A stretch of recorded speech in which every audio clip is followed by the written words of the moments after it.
The family's greatest shame awakens a forbidden dark magic. He not only crushes his twin brothers in a duel, but also forges a pact with the legendary undead warhorse.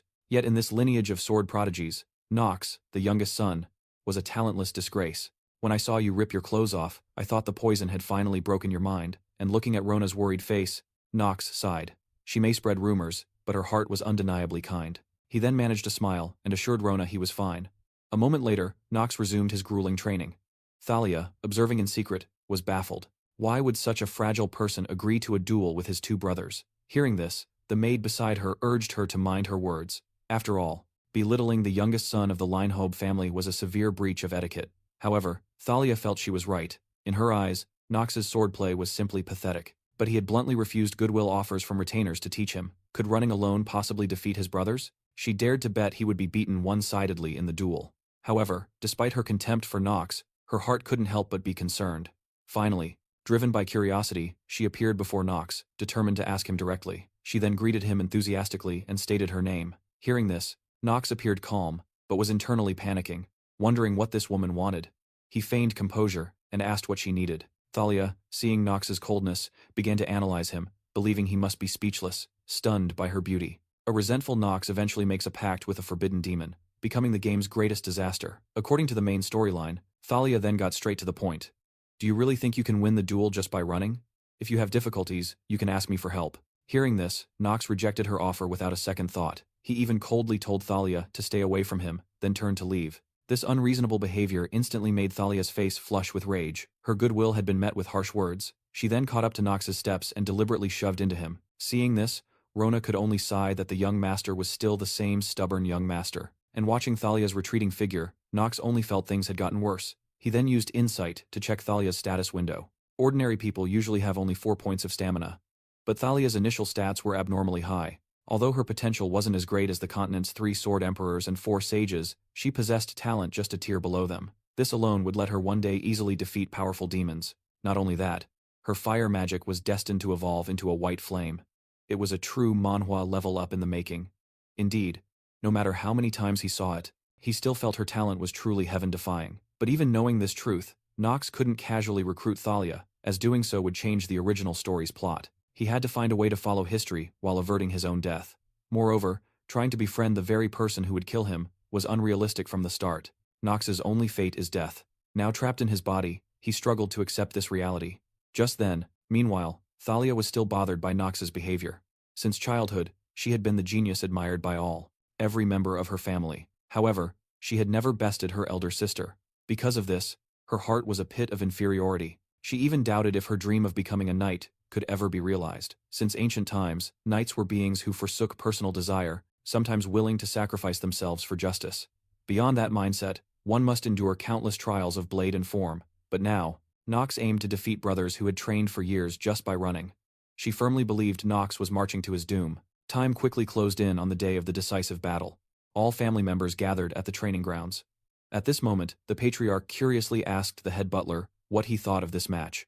Rodway believed the victor would be young Master Alan. Hearing this, the family head seemed pensive. Perhaps your guess is the conventional one. However, these words deeply puzzled Rodway, for he had once followed the patriarch's path to knighthood. He knew intimately that sword skill was forged in time and deep study, and only those who could successfully overturn and surpass their predecessors were the chosen few with extraordinary talent. Could young Master Knox truly possess such innate ability? And just then, a game status window materialized, stunning him. This body was riddled with crippling debuffs, and his lifespan was a mere 1 year. This brutal Manhwa level up was a death sentence. The family head suddenly broke his train of thought. Knox isn't completely without a chance of victory. He at least inherited the Leanhobber family's bloodline. Meanwhile, Knox, on the training ground, looked deeply worried, because his sword genius trait was still dormant. Although he had trained desperately during this time, his stamina value stalled at 3.8% before the duel. Even Rona, who ran with him, had 4.5% stamina. This made Knox feel utterly crushed. As the game's ultimate villain, he couldn't even match a background maid. Could his luck stat actually be negative? Seeing Knox's unconfident expression, Alan began his taunts anew. I advise you to give up early. You're the family shame, but you're still my brother. I don't wish to make you look too pathetic. Hearing these words, Knox could only feign composure. He knew that if he failed here, not only would he not find his lost memories, but he also couldn't uncover who the mysterious letter writer was. And now Alan's stamina value was as high as 8 points, meaning he couldn't win through conventional methods. As the referee announced the duel's official start, Alan seized the initiative and launched his attack first. Facing the descending sword, Knox could only stumble away, but Alan gave him no quarter. He swung his weapon frantically at Knox. Under the fierce onslaught, Knox could only focus on defense. As Alan swung another sword, Knox was sent sprawling. It was the exact character he had just created. His careless choice had become his cruel reality. But before he could curse fate, however, he flashed a defiant smirk, because while being struck, he was actually increasing his stamina. Seeing Knox completely suppressed, the family head couldn't help but frown. I had some expectations for him, but is this his limit? He was about to tell Rodway to end this match. However, at that instant, Knox's sword genius trait finally activated. A terrifying aura erupted from him. In that moment, everything in his eyes seemed to slow down several times. So, this was the world that geniuses inhabited. But while Alan's movements looked slow, this had no bearing on whether he could act quickly enough. Moreover, the genius time skill could only last for 5 minutes at most. So, he had to defeat both brothers within that time. However, now that the sword genius trait had been successfully activated, the final result was already set in stone. One only had to watch as Knox sent Alan's weapon flying with a casual motion, then raised a confident smile and taunted. "I've been holding back this whole time, but fighting like this is too boring, so why don't you both come at me at once?" After speaking, he requested his father let him fight both brothers simultaneously. Hearing this, the twin brothers were instantly dumbfounded. What gave this arrogant whelp such confidence? However, the family head was not angry, but smiled instead, because he could clearly feel Knox's aura had transformed. At least now there was value in continuing to watch. Then he approved Knox's request. An unread message flashed before his eyes. "Hello Chen Yu, or should I call you Knox now?" He stared in utter disbelief. This move completely humiliated the twin brothers. They furiously raised their weapons and launched a fierce assault at Knox. Yet, Knox handled their assault with ease, as system prompts flared before him. Due to the special effect of genius time, the proficiency of the Dark family's swordsmanship would be improved. He could now easily see through the twin brothers' routines. No attack could harm him at all. He could even counter under their fierce offensive. The air seemed to freeze. Knox's strength had already struck fear into the twin brothers. No one understood why the family waste now had the power to fight two men. And just as the stunned brothers faltered, Knox appeared before them again, his weapon suppressing them without any chance to retaliate. Though the match was important, Knox found a grim pleasure in swinging his sword. With his final, decisive strike, the duel for Eladine Academy's ticket ended in the brothers' defeat. The referee immediately announced that victory belonged to Knox. Thalia was instantly shocked. In the past month, she'd never seen Knox practice, yet he'd achieved a true Manhwa level up. He used that broken body to defeat two strong opponents. Had he awakened some heaven-defying talent? The sender knew his name from his past life. Could they know about his lost memories? The words that followed left him speechless. Thalia decided to get to the bottom of it. Knox exchanged a smile with his father before leaving. The overuse of his genius time skill had already caused a backlash, permanently stealing 2.5 days of his life. This made his fragile body even worse. At the training ground, he had endured the severe burden on his body, the only way not to expose himself before his family. And at that moment, Thalia appeared behind him, nervously asking about his injuries. But Knox didn't care. If his father knew about the skill's backlash, it would be terrible. As he was about to tell her to mind her own business, Thalia's face showed a shy blush as she incoherently apologized to him. It turned out, seeing Knox's fragile state as he hid his injuries alone, she dismissed her prior thoughts. He wasn't the stubborn young master of rumor. He had won through immense effort, yet she had previously ignored all his struggles. Thalia felt a pang of shame.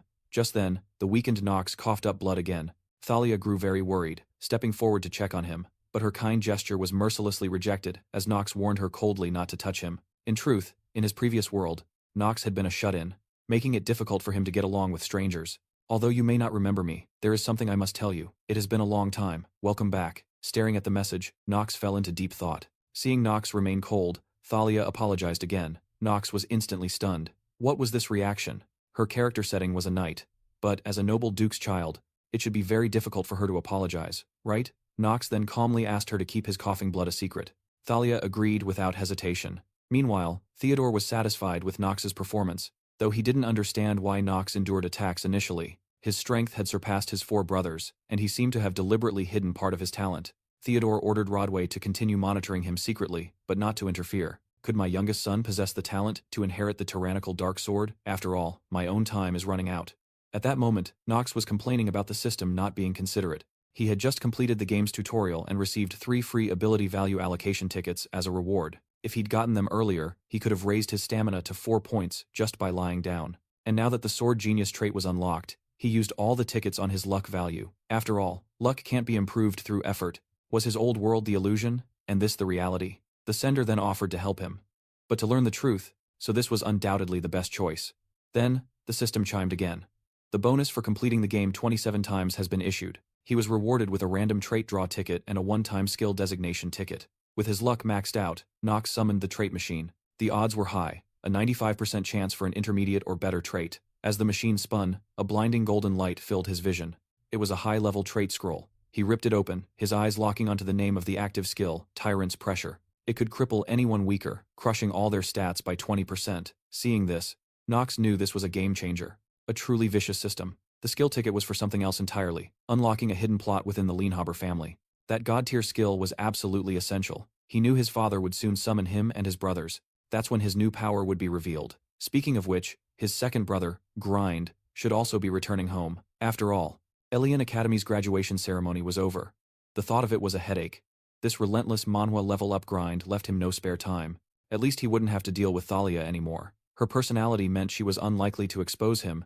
He first had to enter Eladine Academy, build a power base, and recreate the game's main scenario. As soon as these words appeared, and she had no real reason to approach him, but the next day, Knox was proven wrong. Thalia was waiting for him on his usual path. She brazenly demanded he teach her how to get strong, fast. Hearing this, Knox sighed, feigning helplessness. He knew the plot. Thalia was desperate for her older sister's approval, which fueled her obsession with power. Knox told her to figure out her own talents before training, stop comparing herself to others. She needed to combine her own experience to find the right path for maximum results. With that, he quickly left the area. He ignored Thalia's pitiful expression, remaining completely unmoved. A moment later, his father's summons arrived. He went to one of the continent's top 3 horse breeding grounds, the Leanhobber family's exclusive stable. Here, Knox and the twins would choose their lifelong warhorses. Knox was ecstatic. This was the hidden plot he'd been waiting for. In this world, horses were viewed as the most vital companions. Aspiring knights and mages had to choose a mount in their youth. And Eladine Academy even had horsemanship courses, with large-scale battles coming later in the game. If a horse died, it would take immense time to train a new one. Even his sword saint father names him heir, bestowing upon him the demon-slaying blade of the first generation. The message faded away. The sudden flood of information made his head ache. Plus, teleportation magic was obscenely expensive. So, a horse was the most crucial mode of transport on the continent. Because Knox had won their sparring match, Theodore gave him the first choice. Knox carefully surveyed the magnificent horses in the stable, and Theodore watched with an expectant expression. But then, Knox walked steadily toward a frail-looking horse. Then, to the utter shock of the twins, he chose it as his lifelong companion without hesitation. Seeing this, Theodore's face darkened, clearly displeased with the decision, and offered Knox another chance. But Knox was unmoved. He knew this horse's lineage was obsidian, making it the most precious breed of all warhorses. Under the right conditions, it could even be raised to a special grade. But due to a negative trait, the horse had only 2.5 days left to live. Knox, however, already had a plan to save it. He looked his father dead in the eye, declaring he would never regret his choice. Hearing this, Theodore fell into a contemplative silence. He couldn't understand Knox's persistence.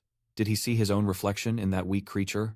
The thought left Theodore deeply disappointed. If he was that sentimental, the title of Leanhobber head would have to go to someone else. Theodore no longer tried to stop him and turned away in disappointment. But he remembered he had also lived under the constant shadow of death before. This was just a change of scenery. Besides, he'd beaten this game 27 times, so Knox named his future warhorse Carl, a companion for life. The 2.5 days vanished, leading to the final moments. Despite Rona's meticulous care, nothing could alter the grim fact that Carl was dying. Yet, for this foregone conclusion, Knox had a chillingly perfect plan. He produced a prepared rune scroll, and as he channeled his magic, an arcane circle blazed to life on the ground. The sight struck Rona with pure shock. In this empire, only royalty or those of a specified age were ever permitted to wield magic. If Knox's forbidden act was reported, the consequences would be dire, but he cared little for that. His only focus now was maintaining absolute control. His genius for magic sensing was still dormant, so the smallest lapse in concentration could spell total failure. He could feel the faint life force under his palm, ready to use the one-time skill designation ticket he had received. The skill he exchanged was the Book of Death, a dark art to raise Carl as one of the undead. In the game, undead beings were reborn through necromancy and shadow magic. This new existence made them stronger, and they all possessed independent thought, yet were bound in absolute loyalty to their master. But across the continent, only the Marbase family could raise corpses as undead. He made a silent vow to reclaim his memories, even if it meant becoming the world's greatest villain. He now had 1 year until Eladine Academy began. Though both were dark houses, the Leanhobber family were masters of knights, while the Malbus family specialized in controlling the undead.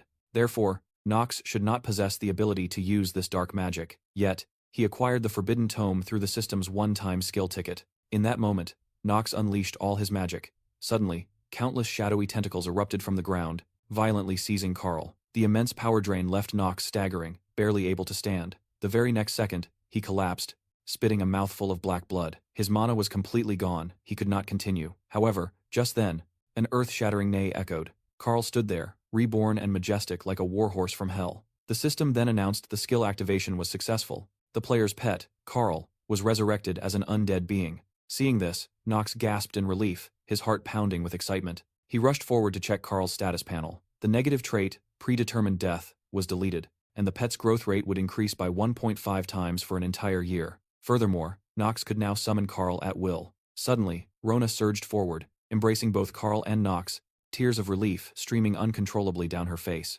Knox's forbidden magic had terrified her, yet she was overjoyed at Carl's miraculous rebirth. It was time to start his 28th playthrough. Knox pushed the door open and stepped out.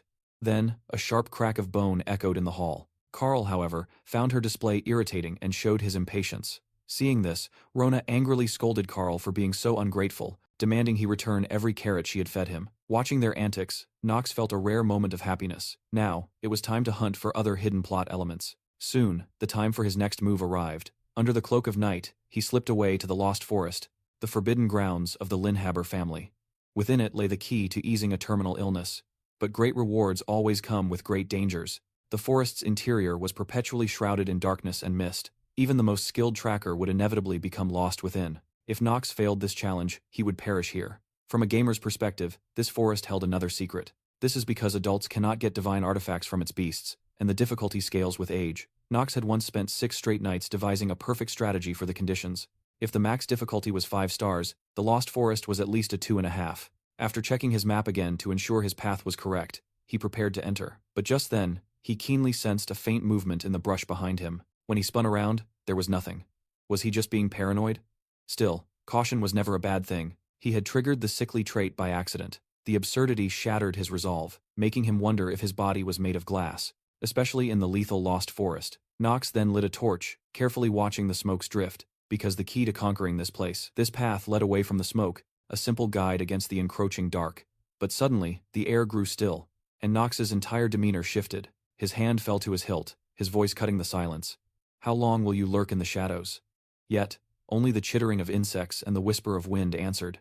Knox exhaled, a cold breath of frustration. "If you insist on hiding, don't blame me for what comes next." Then, his blade flashed, slicing through the brush behind him. Cowering there was Thalia, clad only in her nightgown. Knox froze, utterly shocked, demanding to know why she was here. But before she could answer, he yanked her aside, for directly in front of them, a gray wolf stood, its eyes burning with hunger. Thalia's courage vanished. She'd only brought a small dagger when she snuck out. It would be useless against such a swift and powerful magical beast. Just then, the gray wolf howled and lunged violently toward them. However, Knox met its charge with a mocking smirk, utterly fearless. In a flash, before the beast could land, his sword had already split its chest wide open. Seeing how the savage creature collapsed without a fight, Thalia could only stare, stunned by the clean, lethal grace of his blade. At this moment, as he stewed in frustration, a maid collided with him. The searing pain in his wrist made him want to give up entirely. Knox turned to Thalia, his expression grim, demanding again why she was here. She stammered about taking a walk, but her nervous fidgeting betrayed the obvious lie. Knox calmly retrieved the fallen torch. "Tell me the truth, or I'm leaving you here," he stated. The threat sent a jolt of panic through Thalia. She seized his arm, her true intentions spilling out in a rush. It turned out she believed his incredible progress stemmed from some secret training method. She had seen him leave his room late at night, so she had secretly trailed him into the Lost Forest. Knox was both amused and annoyed, though he never expected Thalia to think so highly of him. Given her status as a crucial character in this game, he sighed, resigned, and had no choice but to let her tag along. But, in that instant, countless vicious shapes emerged from the darkness. The torchlight revealed a pack of gray wolves, their traps sprung around them. Seeing this, the situation, terror seized Thalia, her body trembling violently. Knox just handed her the torch, preparing to fight alone. Although an unpredictable variable was now present, he knew he could slaughter this pack if he focused. This was still just the prologue area. After all, no true boss-level beasts should appear before the main story. Still, something stronger than a gray wolf was a definite possibility. But seeing the maid's brown eyes and hair, he recognized her as Rona, the one who badmouthed him daily. Now, the pack howled and charged frantically at Knox. His recent Manhwa level up was clear, as his superior swordplay eliminated the attacking beasts. Witnessing the slaughter, Thalia was stunned by his sheer prowess. She sensed he wasn't even using his full strength. After all, his swordsmanship against his two brothers had been even more overwhelming. But remembering his command to stay back, she felt a pang of dejection. Perhaps in his eyes, her own skills were still pitifully weak. Just then, a deeper howl echoed through the lost forest. Knox stared into the gloom with a grave expression, wondering if Times at Times was finally appearing. In the next second, an elite grey wolf with fierce gleaming eyes emerged before them. Meanwhile, the maid Emma found Lady Thalia's room empty. A terrible premonition washed over her. She immediately summoned Butler Rodway to investigate Thalia's disappearance. The distinct sets of footprints in the dirt confirmed it. Knox and Thalia had entered the lost forest. At this news, Emma collapsed. Because that forest was one of the greatest shames of the Leanhobber family, even though they were the most powerful dark family in the entire South, they had never been able to conquer that cursed forest.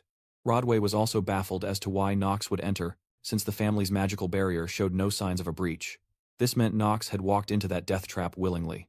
Contemplating this, realizing she'd run into the family's spoiled young master, Rona fell to her knees, desperately apologizing to Knox and begging for his forgiveness. Rodway's opinion of Knox improved dramatically. The young master was no longer that weak, incompetent brat.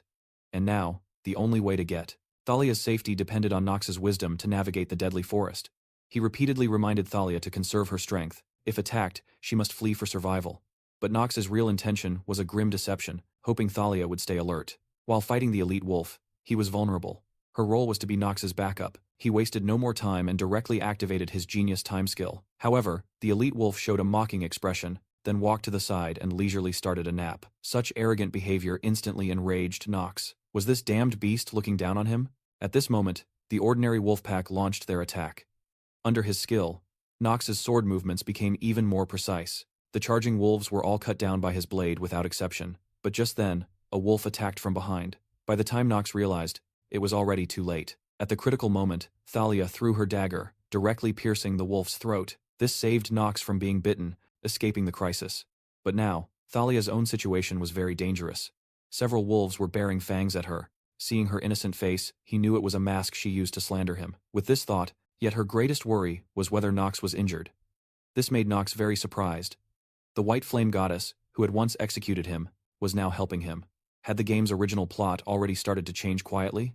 As he pondered this, the elite wolf began to move. However, Knox now suffered from skill backlash. His hands holding the precious sword were trembling involuntarily. A moment of carelessness led to him being heavily wounded by the lightning-fast elite wolf. That lightning-like speed deeply troubled Knox. Moreover, it was skilled at using the terrain for surprise victories. Thinking how he had rated the forest as only 2.5 stars now seemed like a fool's boast. That assessment needed to be corrected. The elite wolf was more cunning than in the game, and just then, it flashed from his side. But when Knox raised his sword to strike, the wolf stopped short, making his attack miss. Then, showing a triumphant look, it attacked again. At this moment, Knox finally understood the wolf was waiting for the stiffness after his swing, watching him become the beast's meal. Knox was helpless, as the skill backlash made him dizzy, blood flowing involuntarily from his mouth. He had never imagined such a situation. Was it his arrogance from completing the game 27 times, thinking this was just another Manhwa level up **? Knox approached with a cruel smile. I'll forgive you this time. But next time, I won't be so generous. Hearing this, he unwillingly waited for death to come. However, a scream rang out. Knox suddenly opened his eyes to see a dagger stabbed into the wolf's skull. Seizing this opportunity, he raised his sword, using all his strength to pierce the wolf's most vulnerable belly with a painful howl. Knox collapsed powerlessly to the ground. As the wolf fell into a pool of blood, its body pierced through. Seeing this, Thalia's eyes were full of worry. She anxiously asked about Knox's injuries, and he thanked her for the timely help. But suddenly, he paused. Am I thanking an enemy who will take my life in the future? At this thought, he returned to his former cold attitude. Then Knox collected the target item. Now all that remained was to exit the forest to complete the mission. Meanwhile, Emma and Rodway were full of worry, because the lost forest had never been conquered, a place where residents in their territory frequently went missing. People secretly criticized the Leanhobber family's incompetence, and now Thalia's disappearance would only fuel this issue. But just then, the forest's mist began to gradually disperse. Everyone showed expressions of disbelief, as the only possibility they could imagine became reality. A moment later, Knox and Thalia slowly walked out of the forest. Seeing this, Rodway almost lost control of his expression. He was certain the succession of the Leanhobber family would see some upheaval. But before this power, he was a terminal patient with just 2.5 years left. In his final days, He refused to improve himself.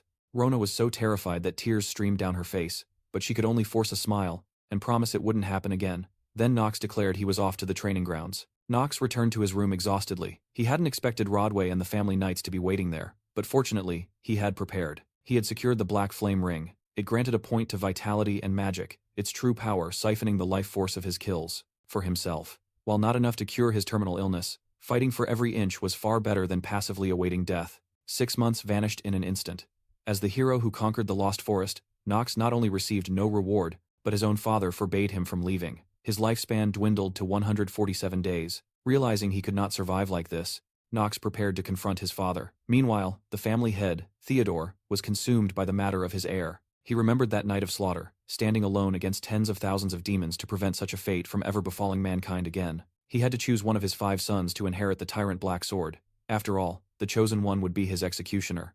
Regarding Knox's conquest, a reward was due, but the family retainer's fierce opposition had delayed it until now. They refused to believe the once wayward Knox had truly changed. So, Theodore had the Lost Forest thoroughly investigated. Now, ground for swordsmanship, the servants were stunned, scarcely believing their ears. Was this truly the notorious young Master Knox? With the facts laid bare, he, as family head, had to be just. At that moment, Knox arrived.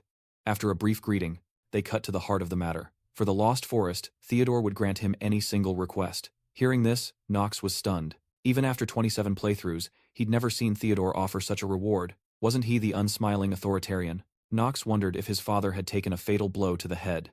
He had to reconfirm the reward. Any request? At this, Theodore rose. I swear on my name as head of the Leanhobber family, and the long history of the tyrant Black Sword. I will grant any request you make, without restriction. But if your demand is excessive, my evaluation of you will shift. Seeing his father's grim expression, Knox simply stated he needed time to consider. In addition to this, his confinement was lifted. Less than 2 months remained before Eladine Academy opened, the Empire's highest seat of learning, where the nation's elite would soon gather. Knox had to establish a foothold there, and he also needed to enter the main plot and find allies.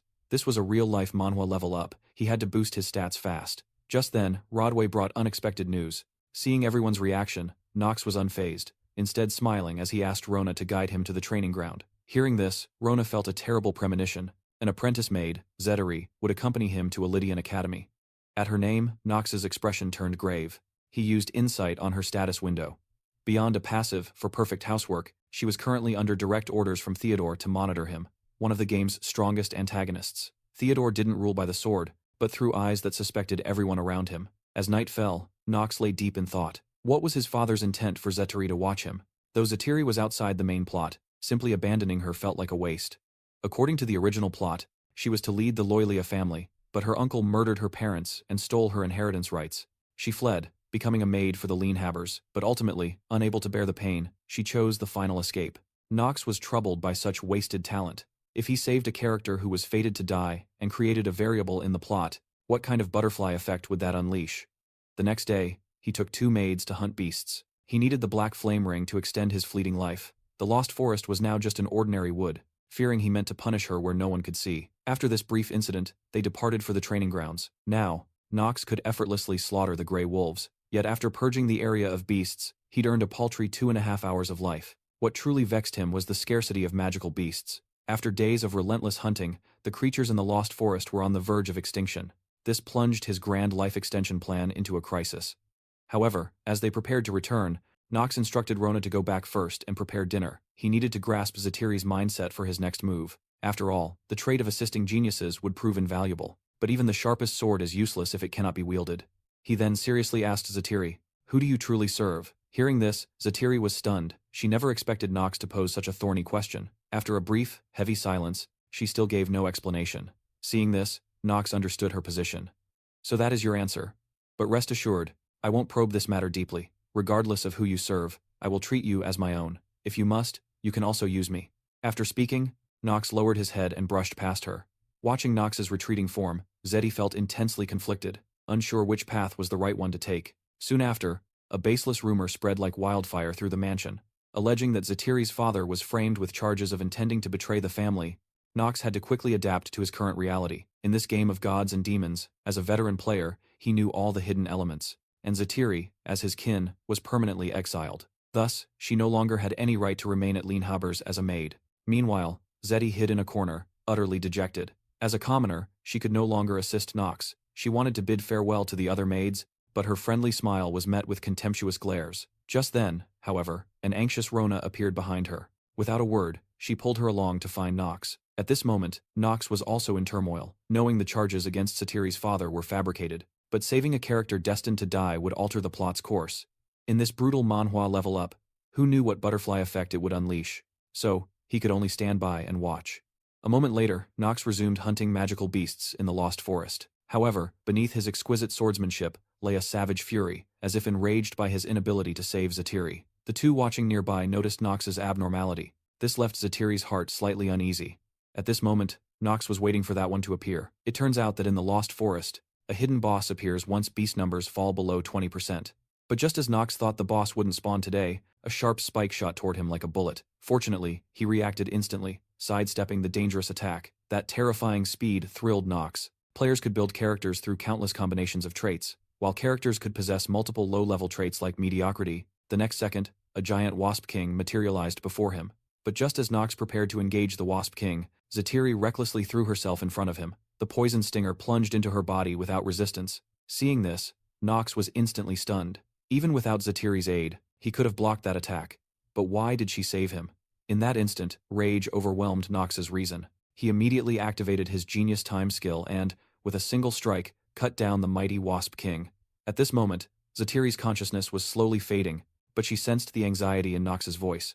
Is this how someone acts if they were just using me? Meanwhile, Theodore also learned of Ziri's exile. He had originally brought Ziri back to annex the Loelia family. When the time was right, the Leanho family could use any means to force their submission. But now, Ziri no longer had any strategic value. So, he asked Rodway how to handle this. Though Ziri's skills were exceptional, letting a maid without family status serve young Master Knox could lead to him being looked down upon at Eladine Academy. So Rodway suggested it was better for the Leanhobber family to quietly dispose of her. Hearing this, Theodore nodded in agreement. At that very moment, a servant burst through the door, his face pale with panic. It turned out that 2.5 minutes prior, Knox had brought the injured, unconscious Ziri back to the mansion for treatment. However, genius-level traits were a one-time assignment. After all, such traits allowed a character to effortlessly reach the pinnacle of their field. The Wasp King's venom could only be neutralized by Mandre. But this medicine was forbidden without permission from the family head, or Rodway. A shadow fell across Knox's face. Does Rodway's word now carry more weight than mine? Proceed with the treatment. I will answer to our father for this. At his command, the physician dared not hesitate, swiftly administering Mandre to Ziri. Seeing her life was no longer in peril, Knox turned to confront his father. Moments later, Knox arrived at the family head's chambers. How unusual. You've come to see me unannounced. Is this about the matter with that maid? Hearing this, Knox immediately leveraged his genius for deception. You once promised to grant me any single wish. I have now decided what I want. I ask for Ziri, the one cast out by her own bloodline. At this point, Knox no longer cared about the butterfly effect on the main plot. Because when Ziri had thrown herself before him without a thought, he had finally understood the unspoken answer from that fateful day. Theodore, against his better judgment, conceded to Knox's demand. Meanwhile, Ziri had stirred from the depths of unconsciousness. Seeing this, Rona hastily departed to find Knox. However, just after Rona had gone, Ziri quietly began to gather her few belongings. But as she prepared to slip away unnoticed, Knox barred her exit. As my personal attendant, where do you believe you're going? At his words, Ziri's composure finally shattered. You knew all along, didn't you? Though Knox gave himself 2 genius traits at the game's start, he paid a horrifying price. The sword arts and combat genius traits he now held would let him easily master martial arts. That I was a spy, acting on the family head's command. Then why would you still keep me by your side? Seeing Ziri's raw, unfiltered emotions, Knox couldn't help but let out a soft laugh. Indeed, she seemed far more alive this way. The nature of human connection is a dance of deception and betrayal. You think you can wrong me, and then simply walk away without making amends? How could I ever let you escape so easily? I have no need for the Lobelia surname. I require only your talents, nothing more. Therefore, you will remain here as my maid, and atone for your betrayal. Hearing this, Ziri's guarded heart stirred. Although she had been named the sole heir of her own family, she had never known such blunt sincerity. An indescribable emotion welled within her. Instead of the forced smile of her past, a genuine one she hadn't felt in ages, graced her lips. She turned and declared, I will remain by your side and serve you, always. Several days passed. Grine, second son of the Leanhobber house, returned victorious after graduating from Eladine Academy. For this, the patriarch Theodore held a grand banquet in his honor. Green was one of Knox's numerous elder brothers. He was a man of profound shallowness and vulgar appetites, whose true colors remained hidden only because the old Knox was an even greater degenerate. Because he was adept in the arts of manipulation and power plays, he managed to graduate from Eladine Academy, a feat with less than a 50% success rate, while the magic-sensing genius trait would comprehensively boost his magic usage efficiency. At the banquet, Theodore inquired when Grind planned to depart for Chaders. The name instantly seized Knox's attention, for Chaders was an untamed, neutral territory to the south. The coming winter would unleash hordes of magical beasts, plunging the already destitute region into deeper despair. And Green had been tasked by the royal family to quell this monstrous tide. After all, to earn the title of a knight recognized by royalty, one must first endure such a crucible. This was an immutable law of the Ahine Empire. Knox knew this mission was far more than a simple beast hunt. It was a nexus of complex plotlines, a place where he could acquire many assets from its unfolding narrative. Therefore, for his own benefit, he had to be part of this subjugation. Discovering Grind's departure was in 3 days, Knox immediately declared his intent to join his brother. Hearing this, Green and Theodore were visibly stunned. Do you have any idea what kind of place Chaders is? For such questions, Knox knew the answer all too well. I hear it's a neutral zone, plagued by magical beasts, and crawling with shadow syndicates, all vying to expand their power and influence. Though Knox answered without hesitation, Greenie pressed his attack. He used his sharp perception trait, probing deeper. Are the rumors true? That you conquered the Lost Forest with the Styline family's second daughter, and defeated the twin brothers? Beyond these, there were many other useful common traits. For instance, insight let players view another character's status window, and then took a commoner woman as your personal maid. Knox met the accusation without a flicker of panic. He knew Grind's ability could sense the slightest tremor in one's soul. Then he activated Iron Will to counter the perception, affirming the 3 questions. However, after hearing this, Grind still remained unmoved. Your recent deeds are irrelevant. You won't join my missions without attending an academy, because I don't want to personally collect your corpse. But as the threat fell, Theodore rose. I guarantee that won't happen. Grind, take your brother to Chaders. Hearing this, Grind tried to protest his father's decision, but was frozen by Theodore's unyielding gaze. After Theodore left, Knox was also deeply puzzled by this. Asterisk. He allowed it so easily. Is he planning something? Asterisk. At this moment, Grind was red-faced with rage. He furiously grabbed Knox's collar and threatened, "You better stay in your room these few days. It would be a shame to be seriously injured before the subjugation battle even begins." Just then, Ziri deliberately spilled wine on Knox, diffusing the tense confrontation between them. Soon, news of Knox going to Chaders spread through the estate, meeting strong opposition from Ziri and Rona. After all, the magical beasts there numbered in the tens of thousands. But how could Knox miss this prime opportunity to extend his lifespan? Instead, he burned his nights playing games, a ghost with no memory of family. He could only wait for death's solitary embrace, while acting genius enhanced the character's performance abilities. As for Iron Will, it would maintain his calm in battle. But these came with negative traits. He then stated he would participate in this subjugation battle alone, so Rona and the others should stay at the estate. However, Ziri rejected this proposal without hesitation. As your exclusive maid, I have a duty to assist you. Besides, without me, how could you safely survive this long journey? Hearing this, Knox felt she had a point. He couldn't even handle the simplest laundry and cooking, and for Ziri, this was perhaps an inevitable choice. If he were to die in battle, her position in the Leanhobber family would also become precarious. Thinking this, he agreed to let Ziri go to Chaders with him. In the evening, Rodway summoned Knox on the family head's orders. Theodore reportedly had something very important to pass on to him. A moment later, Knox arrived at the family head's chamber. Before his eyes was a magic sword used by the first family head. The sudden appearance of such a priceless item left Knox flustered, unable to figure out why Theodore would entrust it to him. Asterisk, I must obtain this powerful magic sword. What is the test? Asterisk. Hearing this, Theodore calmly told Knox to grip the sword's hilt. As Knox raised the magic sword, a powerful dark aura instantly burst forth. But soon, Knox detected something was wrong. It was continuously absorbing his magic power, and the sword's very color began to change.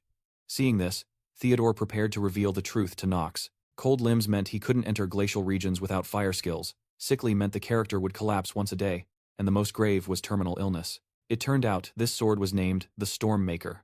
It absorbs its master's magic power and releases it with several times the power. But as long as it slays creatures, it absorbs their magic and converts it into your own ability values. 9 out of 10 people collapse the instant they grip the hilt. Even Theodore at his peak only lasted 1 hour. The first family head established the Leanhobber family, using this very blade. If you want to obtain it, you must endure for more than 10 minutes. Meanwhile, Knox's internal magic power was almost depleted. The huge consumption meant he could no longer persist for even 1 minute, and the system's warning prompt appeared. Player's internal magic power is depleted. Now, forcibly replacing magic power, using life force as a medium. Instantly, the dark aura on the magic sword began turning crimson as Knox's lifespan rapidly decreased. Seeing this, Knox knew that even for a priceless treasure, he must give up now. However, he discovered that no matter how he struggled, the magic sword remained fused to his palm, as if it were a part of him. At this moment, Theodore believed Knox's talent rivaled the Sword Emperor. If he passes the magic sword's trial, he could become the strongest family head in history. 10 minutes passed, and Knox spent a significant amount of his lifespan to finally pass the test and obtain the magic sword. 3 days later, Knox and the others set off for Chaders. To survive, Knox had to overcome all these issues. The immediate task was purging the weakening curse, as this debuff halved his growth rate. Although he received the magic sword and ample supplies from Theodore, Knox was still seething at him for the lifespan he lost. At this moment, an argument erupted. Up ahead, the party halts. Their hired guide is hopelessly lost. Knox questions the delay, only to be met with a sharp rebuke from his brother, Grind, who holds him in utter contempt. Unfazed, Knox volunteers to serve as the guide. Grind figures if Knox fails to lead them properly, it's a perfect opportunity to humiliate the boy, so he agrees. Drawing on extensive gaming experience, Knox effortlessly charts the route. As dusk falls and the group makes camp, Grind erupts in fury, questioning how Knox found the path so quickly in this untamed land. His maid, Ziri, is equally curious about Knox's method. He explains he tracked the claw prints and feathers of the local owlbears, since they inhabit the southern border of Chaders. Furthermore, since owlbears fear fire, camping here is safe. Everyone is stunned by Knox's vast knowledge, quietly admitting he's more capable than the second master, Grind, who has already graduated. Grind had meant to suppress his brother, but found himself utterly overshadowed instead. Seething with rage, he and his lackeys begin plotting to frame Knox in the dead of night. They have no idea Knox has anticipated this and rises early to prepare. Not far off, 4 ogres close in on Knox's tent. So, before training, he had Rona prepare several medicinal ingredients, but this act unexpectedly made Rona believe she was about to be punished again. Knox knows they were lured by soil Grind used, laced with female ogre pheromones, yet he feels no fear. He is pleased he can use his magic sword to absorb their life force. Knox channels magic into his blade, charges, and easily slays 3 ogres with a single Z-shaped slash. The last ogre, seeing this, turns to flee, but Knox won't let this walking power-up escape. He mounts his undead steed, Carl, and pursues, finishing it with 1 strike. Hearing the combat, Ziri rushes over, concerned for her master. Knox informs her it was all part of Grind's conspiracy, because Grind fears Knox will compete for the family head position. Lacking any real combat prowess, he resorts to such cowardly tactics. Knox gives him a taste of his own medicine, sprinkling ogre blood on Grind's tent. Ogres have an instinct to avenge their kin, and a horde of them attacks Grind's tent. Grind and his men fight until dawn to clear them out, losing significant supplies and men in the process. Grind furiously berates his subordinate for incompetence, believing he mistakenly used the soil on his own tent. Meanwhile, Knox has just woken up, refreshed, and ready for breakfast with his maid, while mocking his brother. During the meal, Knox observes that Grind hasn't discarded the tent stained with ogre blood, but has foolishly packed it to bring along. This means the ogres will continue to stalk their group, launching constant attacks. Knox was left speechless. The spoiled young master persona was truly despicable.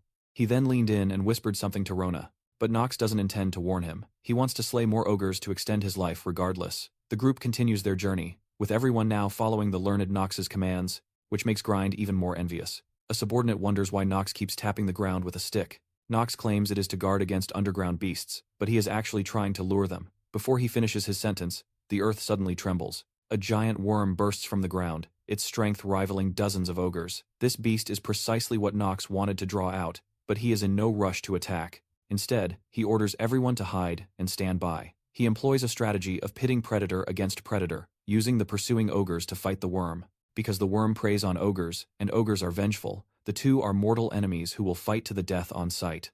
While both sides battle ferociously, Knox picks up stones, throwing them at various ogres. This way, when the worm kills the ogres, he gets assist credit, gaining considerable lifespan and strength. In the blink of an eye, the ogre army is annihilated by the worm. Grind grows fearful, and plans to abandon his men to flee alone. At this very moment, Knox suddenly orders an attack, and his men follow his command to aim at the worm's mouth and fire. Under the volley of arrows, the worm exposes a fatal weakness. Seizing this chance, Knox activates his skill, Genius Time. Everyone and the arrows freeze. Knox leaps forward, and with a single jump, after hearing it, Rona appeared shocked, questioning why he would spend such a fortune on worthless trash. However, Knox ignored her question. He slays the worm. He extends his lifespan by 10 full days, and his stamina attribute increases to 5. Everyone rushes forward to cheer for their leader, for Knox. But before a word of modesty, another worm erupts from the ground. While Knox is stunned, a silver figure flashes through the air, cutting the worm in half with one clean strike. Knox's eyes focus, and his heart sinks. It is Polyacatius, disciple of Sword Emperor Asius. He's the strongest character in the game's future, and one who deeply despises nobility. By the original story, Knox shouldn't meet him until after the Elite Academy. This unexpected timeline change makes Knox anxious. Polyacatius joins the team as an external ally. During their journey, Knox learns that Polyacatius came to Chaders to hunt magical beasts for training, but he still worries if this person's appearance is a coincidence. Seeing Polyacatius's prowess, Grind wants to hire him, hoping to win back the loyalty his brother stole. However, Polyacatius simply mocks him, saying that the son of Sword Emperor Theodore actually needs to hire his muscle. Grind, however, doesn't take offense. He holds back his subordinate, who is about to erupt. Meanwhile, Knox decides to make Polyacatius's formidable power work for him. After much hardship, everyone finally reaches Chaders. It's a desolate and impoverished place. A dirty girl begs Grind for food, but he refuses mercilessly, simply clenching his fist and threatening her to hurry. Once Rona left, Knox started exercising on the training grounds, but disappointment struck swiftly. Polyacatius witnesses this, his displeasure immediate. At this moment, the village's guard, Captain Tan, comes out to greet them, fawning over the two young Leanhobber masters. Polyacatius is surprised that Leanhobber family members would personally come to this remote place to subjugate magical beasts, but he also secretly scorns them as pampered young lords with insufficient strength. Polyacatius also sees the Night Order here only embezzles funds, not defending from magical beasts, and the residents live in such hardship that not starving is good. Next, everyone arrives at the inn to rest. Polyacatius finds Grind, telling him he does not intend to serve. He plans to leave the group and continue his training alone. That night, seeing the pitiful people outside, Knox takes some food to distribute to them. Watching the child devour it, Knox silently resolves to help Chaders. Ziri witnesses her master's kind act, and her impression of him improves greatly. The next morning, Tan explains the village's general situation. The defenses here are weak. If magical beasts attack, they couldn't hold out for an hour. But Knox knows this place has great future value, so he decides to complete the side quest of helping Chaders. A griffin's appearance is a key factor in this battle, a chance for a real Manhwa level up. In just 2.5 seconds, he was already drenched in sweat. He then collapsed, powerless, to the ground. Who knew the weakening curse made this body so fragile? Knox raises a question. Griffins inhabit the eastern Taharian region, so why is one here? Seeing their hesitation and silence, Knox understands there's a traitor and prepares to first eliminate the corrupt elements within the village. Meanwhile, Schultz, a lackey sidelined by Grind after failing to frame Knox, seethes alone in the inn. Seeing Knox's maid, Ziri, he plans to vent his rage on her. To prevent her master from being framed again, Ziri doesn't resist his assault. Just then, Knox suddenly returns, cutting off the lackey's arm. Schultz isn't afraid though. Instead, he threatens that his master will avenge him. Seeing his arrogance, Knox cuts off his other hand with another strike. Schultz finally feels fear but assumes Knox wouldn't actually dare to kill him, but Knox doesn't care about that. Anyone who dares touch my maid dies. He immediately finishes him with one strike. Grind rushes over, demanding answers. Knox explains what happened, but Grind thinks for a mere commoner maid, killing was necessary. Hearing this, Knox erupts with intense killing intent, challenging his second brother to say it again. Grind is so scared he trembles, not daring to pursue the matter, agreeing to let their father Theodore decide when they return home. Everyone is intimidated by Knox's presence, but Knox treats them as if they don't exist. It seemed that until Rona returned with those items, he couldn't even run. At this moment, Knox noticed the many rare weapons displayed here, only caring about Ziri's condition. However, this incident becomes the catalyst for the team's division. The subordinates split into two factions, supporting either. Grind and Knox argued loudly. Ziri failed to grasp her master's move, fearing he would be framed even more. But Knox simply told her that as maid to the wayward young master of the Leanhobber family, she must never bow her head to anyone, anywhere. Meanwhile, Green sulked over his drink, cursing yet fearing Knox's formidable power, especially the sword in his hand.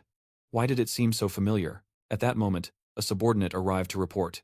Grind was annoyed. This man took his money, yet had done nothing useful. With Schultz dead and no other trusted men, he could only rely on him to monitor Knox. That night, Knox called Ziri to accompany him. He was going to recruit the talented local pharmacist, Iana. She was a member he acquired every time he visited Chaders in his past life. The two descended via a hidden sewer route. This was the only way to recruit the special hidden character Iana, as she could only be found at this precise time and place. Ziri was still skeptical anyone would live in such filth when she suddenly spotted a light ahead. Approaching, they found a disheveled drunk lost in self-pity. This person was the Iana they were seeking. Seeing them suddenly appear, Iana was startled sober. The Leanhobber family was, after all, known to the world as the House of Darkness and Swords, so the group sat down to discuss her recruitment. Although Iana had a flaw of alcoholism, it was minor compared to her genius for making potions. Iana initially wanted to refuse, but Knox knew she was staying here to save her friend May, who was slated for execution. He offered to rescue May in exchange for her service. May was Iana's only friend. She was recently arrested for opposing burdensome new taxes imposed by the local Night Order. Though Iana doubted Knox's capabilities, she couldn't save May alone, and was willing to take a gamble. The scene shifts to the Night Order hired by Grind. They were drinking and mocking Grind for his lack of judgment. They weren't a real Night Order, just bandits. They had ransacked the Night Order's quarters and stolen night badges to conceal their identities. They plotted to take Grind hostage, demand ransom from the Leanhobber family, then escape to the eastern desert nation of Taharan to evade the family's wrath. While they were fantasizing, the room's fire was suddenly extinguished. Before they could react, one of them lost his head. Companions were slain one after another before the bandits realized someone was attacking them. It was Knox, come to eliminate the traitors within his group. The bandit leader tried to argue, but Knox heard their whole plan. The bandit chief then tried to persuade him to join forces to eliminate Grind, who was hostile to Knox, but Knox wouldn't fall for such a simple ruse. But on his 28th playthrough, he gave his character both magic sensing and sword talent, and this reputation was built entirely on their unique secret art of infusing dark attributes into blades, and on that divine weapon known as the tyrannical dark sword. He sensed their killing intent and knew these men were just trying to create a false sense of security before they all ambushed him. He drew his magic sword and slaughtered all the bandits lurking around him. Seeing his overwhelming strength, the bandit captain used his ultimate move, trying to kill him in a single strike. But a mere bandit's ultimate move was a joke to a sword genius. Knox easily deflected it. He even learned the southern sword technique that took his opponent decades to master. Though not a particularly impressive art, it was more than enough to handle a pack of bandits. Knox used this move to quickly eliminate all the minions. The leader still tried to use the local Night Order as a threat, threatening that Takan would avenge him, but Knox smiled and said, "As long as I kill all of you and leave no witnesses, they will never know I was the killer." He immediately finished the man off. Elsewhere, Takan was interrogating May, threatening her into submission, or he would sell her to nobles as a slave. But the fierce May would not submit to such a fiend. She resisted fiercely, only earning more beatings.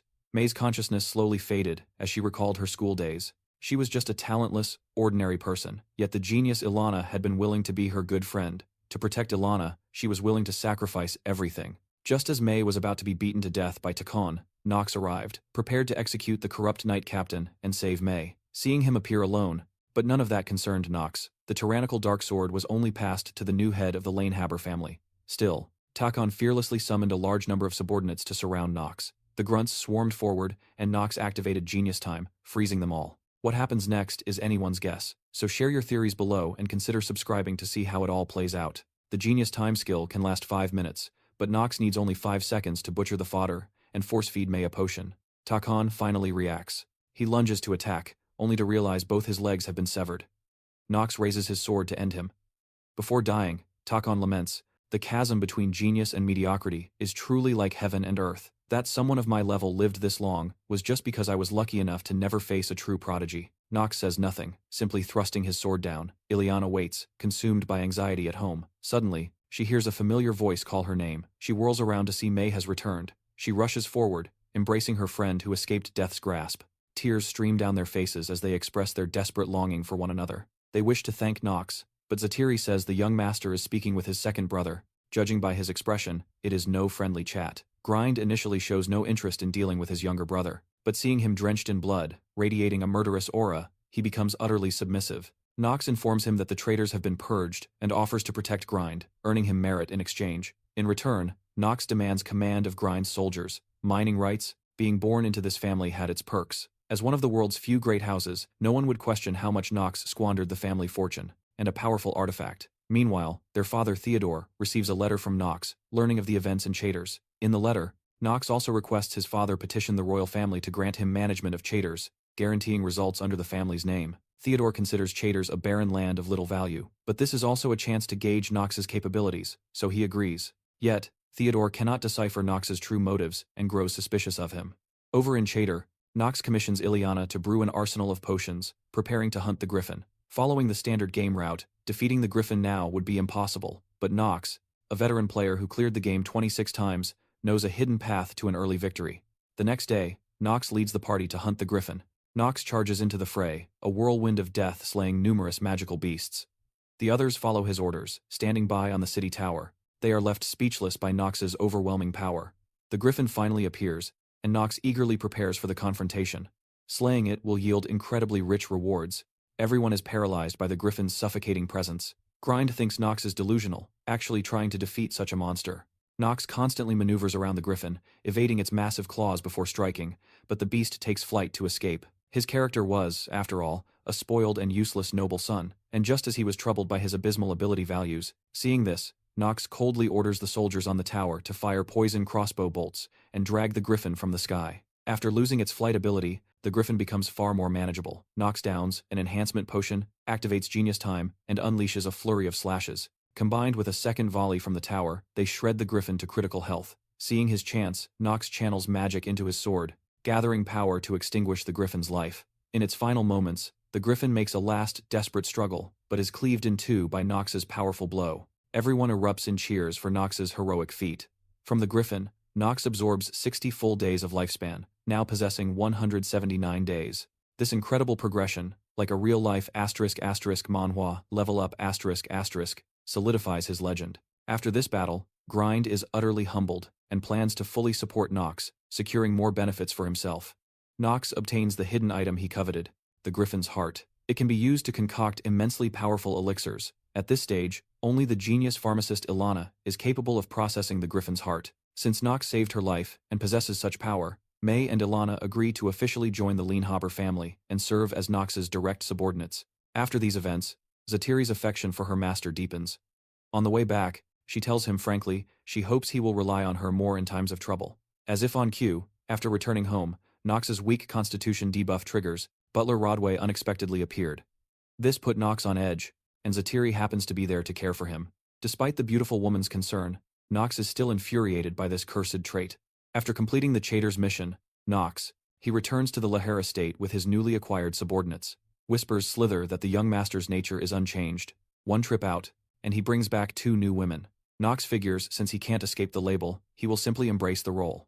A single fierce glare is enough to scatter the gossiping rats. After they disperse, the butler appears to inform him, "Head, Theodore wishes to speak with you privately." When father and son meet, Theodore offers hollow praise for Knox's work, noting that even Grian acknowledges his skill. Theodore then cedes management of Chaytor's to Knox. Just as Knox allows himself a moment of triumph, Theodore's voice cuts in, "Do you want my position right now?" While Knox stands stunned, the butler rushes to diffuse the tension, insisting it's too soon for the young son. But Theodore's gaze is unwavering, so Knox declines, feigning fear. Theodore accepts the act, but reminds him that true ambition cannot be hidden. After Knox is dismissed, Theodore and the butler analyze his words. The patriarch sees not fear of the position, but a primal fear of death. The butler posits Knox resents his father for failing to protect his mother. The focus shifts to a distant desert kingdom, because Rodway was the current family head's most trusted aide and one of the most powerful figures in this household. He wasn't someone a spoiled brat like Knox could treat lightly. Where a masked figure learns Knox has slain the griffin and seized Chaytor's, he prepares his own revenge against the family that once took something vital from him. Next, Knox prepares to enter Eladine Academy, where the main story ignites. Thalia is also preparing to enroll. Today, she's lost in choosing clothes for the occasion. The maid, Emma, reminds her that enrollment day is also the young lady's first encounter with Master Knox since their engagement was announced. At his name, Thalia blushes, but pretends not to hear and continues her selection. The scene shifts back to the Leher domain. Ileana has toiled endlessly, finally perfecting the wind elixir from the griffin's heart. It grants a permanent boost to the drinker's stamina and agility, and under Ileana's genius pharmacist trait, the effects are doubled. Knox desperately needs this agility, the perfect enhancement for his genius time skill, a crucial Manhwa level up. After consuming the elixir, Knox departs for Eladine Academy. At that moment, his magic attribute reached 10 points, and his latent magic sensing genius trait awakens. As Knox arrives at the academy gates, he immediately encounters Thalia's maid, Emma. Thalia waits in the carriage just behind her. After much hesitation, Thalia finally disembarks, her heart pounding as she meets Knox. This engagement was brokered by their families without his knowledge. Meeting Thalia is intensely awkward for Knox, leaving him speechless. Just then, Thalia shyly brushes her hair aside, her cheeks flushed. Having such a difficult character appear so early made Knox uneasy, but fortunately, he was enhanced by the acting genius trait, and takes the initiative to greet him. Knox's reply is curt. He finds it hard to accept that the woman fated to murder him has become his fiancée, and his cold demeanor remains a solid wall. Just as Thalia tries to speak more, a commotion interrupts their tense exchange. A far more impressive carriage pulls up before them. A young lady, dressed in finery, slowly descends. She is Eleanor, current head of the newly powerful merchant family Libran. In her youth, the original Knox had scorned her for her lowly merchant background. Thus, she harbors intense hostility toward him. The instant their eyes meet, she begins her verbal assault. However, that past offense wasn't committed by Chen Yu, the soul now inhabiting Knox's body. To bear the consequences for another's sins is deeply irritating. After a brief, sharp exchange, Eleanor leaves. Knox mentally reviews Eleanor's traits, which match his memories. Eleanor's weakness is her vanity.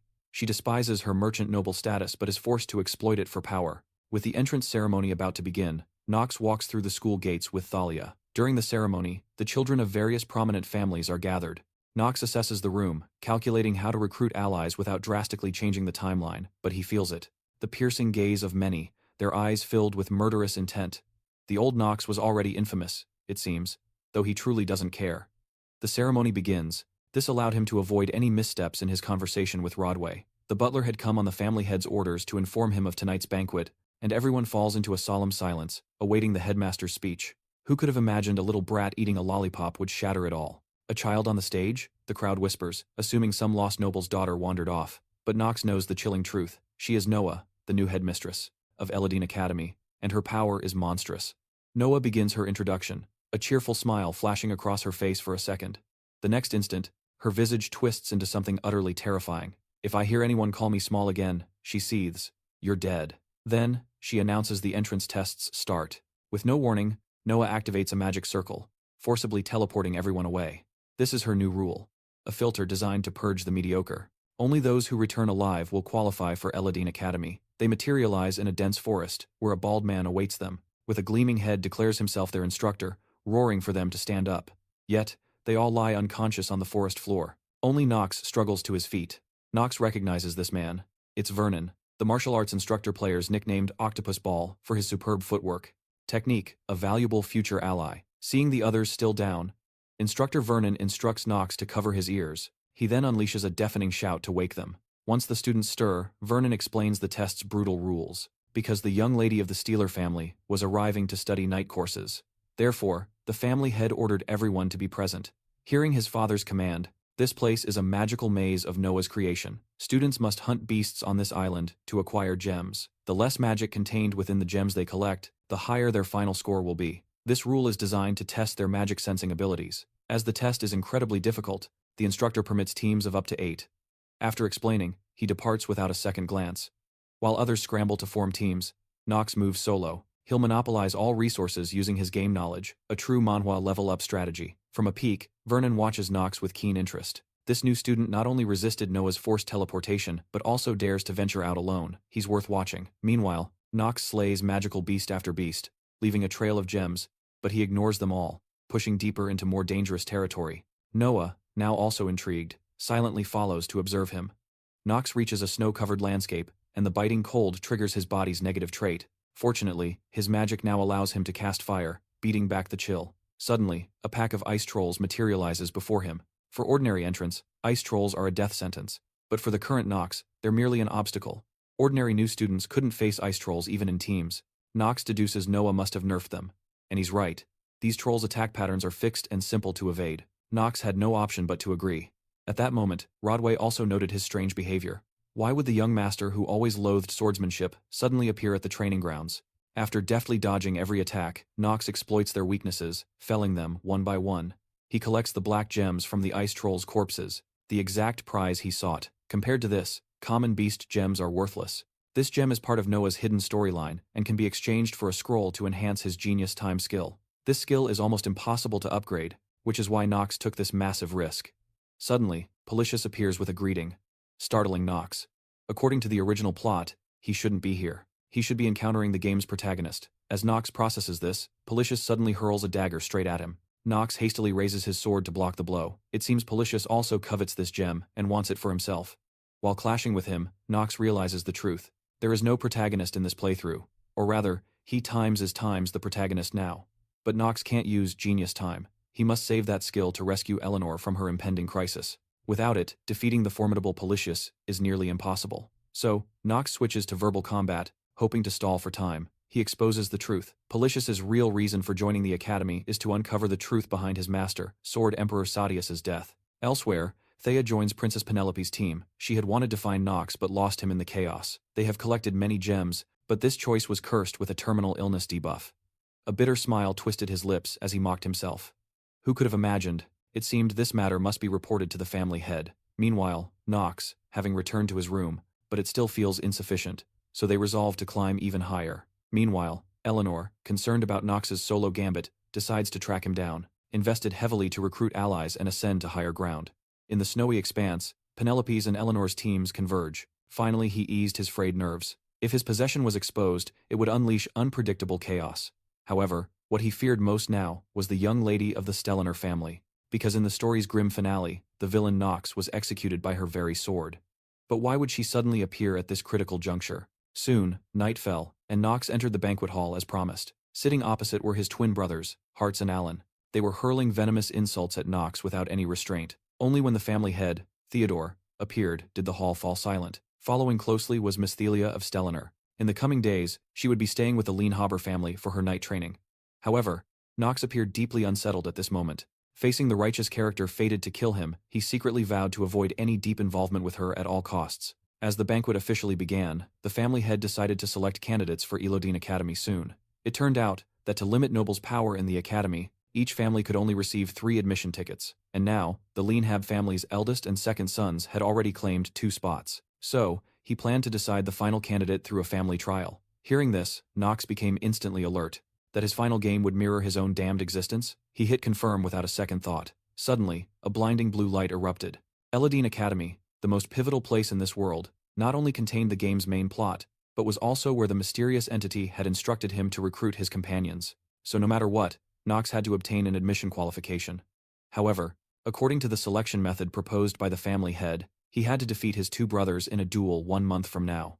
And already, the twin brothers had started celebrating their victory in advance. After all, a pathetic weakling like Knox couldn't possibly pose a threat.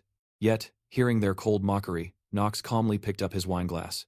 Those words should wait until after you've actually won. His chilling demeanor quickly enraged his 2 brothers, while the family head was also unsettled by his newfound confidence. But regardless, Knox's changes left him quite satisfied. Meanwhile, the Leah beside him also developed a strong interest in Knox. Her kind smile made Knox feel a cold dread. His flamboyant behavior seemed to have created a massive problem. After the banquet, Rodway reported Knox's recent unusual behavior to the family head. This made Theodore begin to suspect that Knox had been possessed by a demon. He then ordered Rodway to continue monitoring Knox, and in the following days, Knox's figure became a constant fixture on the training ground.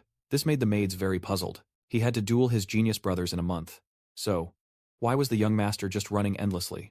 Knox paid no mind to these idle talks. When he awoke, the world was familiar, yet alien, and the face in the mirror was that of Knox. He knew his biggest problem was his insufficient stamina, because unlocking the sword genius trait required 4 points of stamina. Generally speaking, ordinary people would default to unlocking this trait, but due to Knox's weakening curse, his starting stamina was only a pitiful 2 points, and he had to increase his stamina value immensely within a month while suffering a halved growth rate. Desperately, he had only increased by 1% from then until now. From this, he deduced that the negative trait of terminal illness would also have his stamina growth rate. So, he would need to put in 4 times the effort just to catch up with normal characters. And at this time, Rona had prepared all the items Knox needed.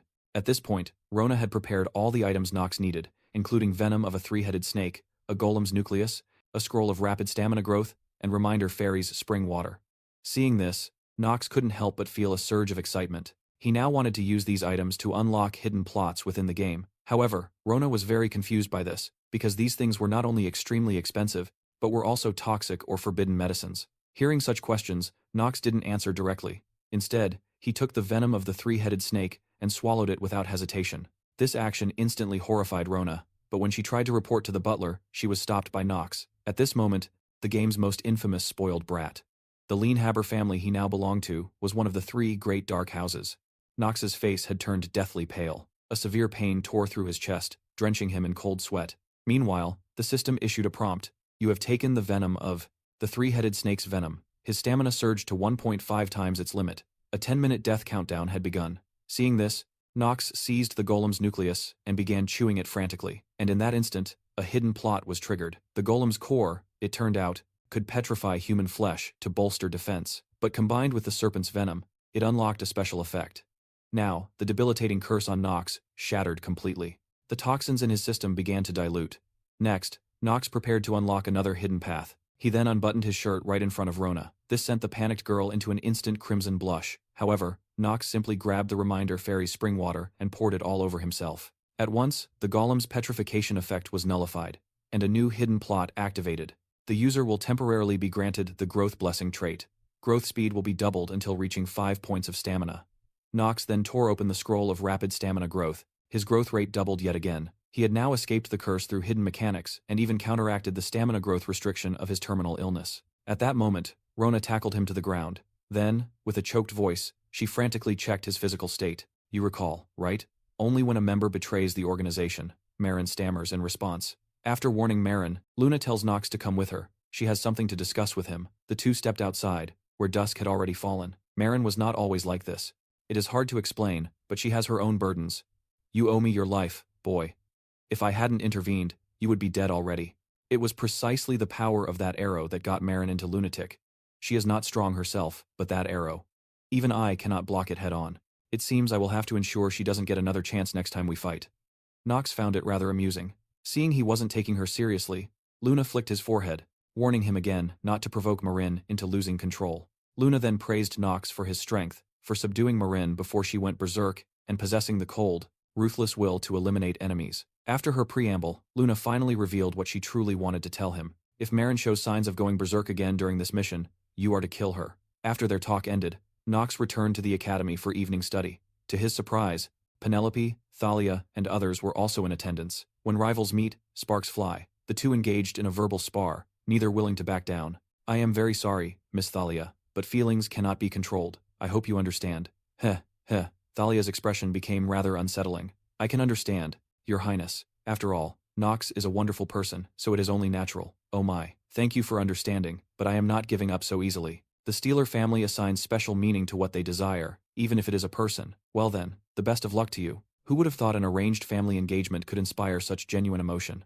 During class, Penelope deliberately sat next to Knox.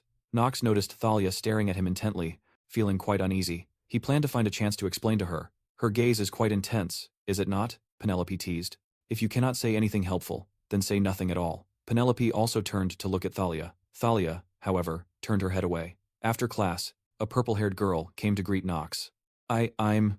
Knox knew she was heir to the Sade succubus family, rumored to drain men's essence to empower themselves. This person was extremely dangerous and untrustworthy, so Knox responded to her quite dismissively. Suddenly, the classroom began to shake violently. Knox knew the main quest, the Payman subjugation battle, had begun. The source of this tremor was Marin. She was responsible for activating the barrier magic to trap everyone, while Knox was to pretend to lead them, actually stalling for time. Lewin reacted with surprising speed, telling everyone how to break the spell. Janna also assisted Lewin in explaining to everyone. But according to the original game's storyline, Janna would not get involved. It seemed the timeline had shifted again. He would have to play it by ear. Following Lewin's lead, Knox, he had everyone split into 2 teams to scout different sectors. Meanwhile, Marin watched Knox's group from above, tracking their every move.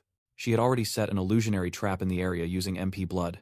As Knox's team entered the location, Marin believed his strength would be enough to resist, but he unexpectedly succumbed to the illusion with the rest of them. Panicked, Marin reluctantly prepared to intervene. Elsewhere, Luna and Depp reached Eladine Academy as planned, successfully locating Archduke Payman's magic crystal. However, Noah had already anticipated their move and was lying in wait. It was then Luna revealed her true objective.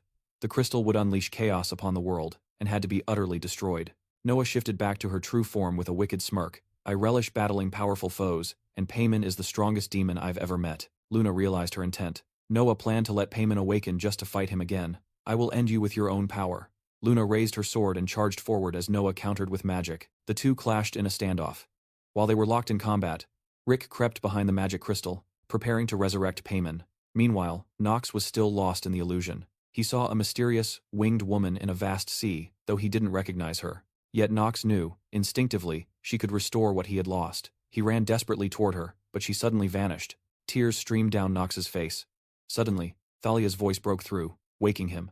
His companions were already conscious, and Thalia had been terrified that Knox wouldn't awaken. She had been calling his name for a long time before he finally responded. Though curious about the woman, the immediate priority was the mission at hand. He joined his companions in the fight. Thea unleashed flame-wreathed slashes at their foe. Lewin employed necromancy, summoning skeletal soldiers to bind the magical beast. His ability to summon so many was thanks to Iana's amplification. Finally, Knox unleashed dark magic missiles. Working in concert, they successfully slew the massive beast. However, Knox didn't forget to step on Echidna's foot during the fight, successfully disrupting her casting and buying precious time. After a grueling effort, they finally cleared all the magical beasts from the area. After the fight, Lewin was clearly exhausted. Iana quickly apologized, admitting she couldn't fully control her power yet. Iana also hesitantly asked how Knox was feeling. Knox insisted he was fine. Eleanor sarcastically remarked, "You were weeping just hours ago. Aren't you pushing yourself too hard? It bothers me when you speak to my fiancé that way." Eleanor, not wanting to offend the princess and harm her business, quickly changed her tune. Echidna said with worry, "These magical beasts were already so tough. I can't imagine what the monsters ahead will be like." Hearing this, Knox thought, "The next boss is me." Meanwhile, Rick suddenly received a communication from the first prince, Louis. It seemed Louis also wanted to resurrect Payman, only to kill him personally, for massive prestige, and to become a hero. After agreeing, Rick ended the call, mocking Louis's arrogance. Even an incomplete Payman wasn't an opponent Louis could handle. Still, Louis had been a great help, so he deserved some thanks. Rick hurled a vial, splashing blood onto the magic crystal. The magic crystal instantly fractured. Archduke Payman broke free, reborn. Back with the students, Knox secretly slipped away from the group. He went on ahead and killed the next boss, creating a disguised duplicate named Sane to take its place. His own creation was naturally far stronger, a true Manhwa level up from the original that could stall for much longer. He then rejoined his team and they continued, coming face to face with the duplicate. Since the duplicate was based on Knox and could think for itself, to avoid being exposed through conversation, Knox immediately declared it an enemy and launched an attack. Knox swung half-heartedly a few times, all of which the duplicate easily dodged. Eleanor mocked him for moving so slowly. She then fired a beam at the duplicate, but it sidestepped the blast.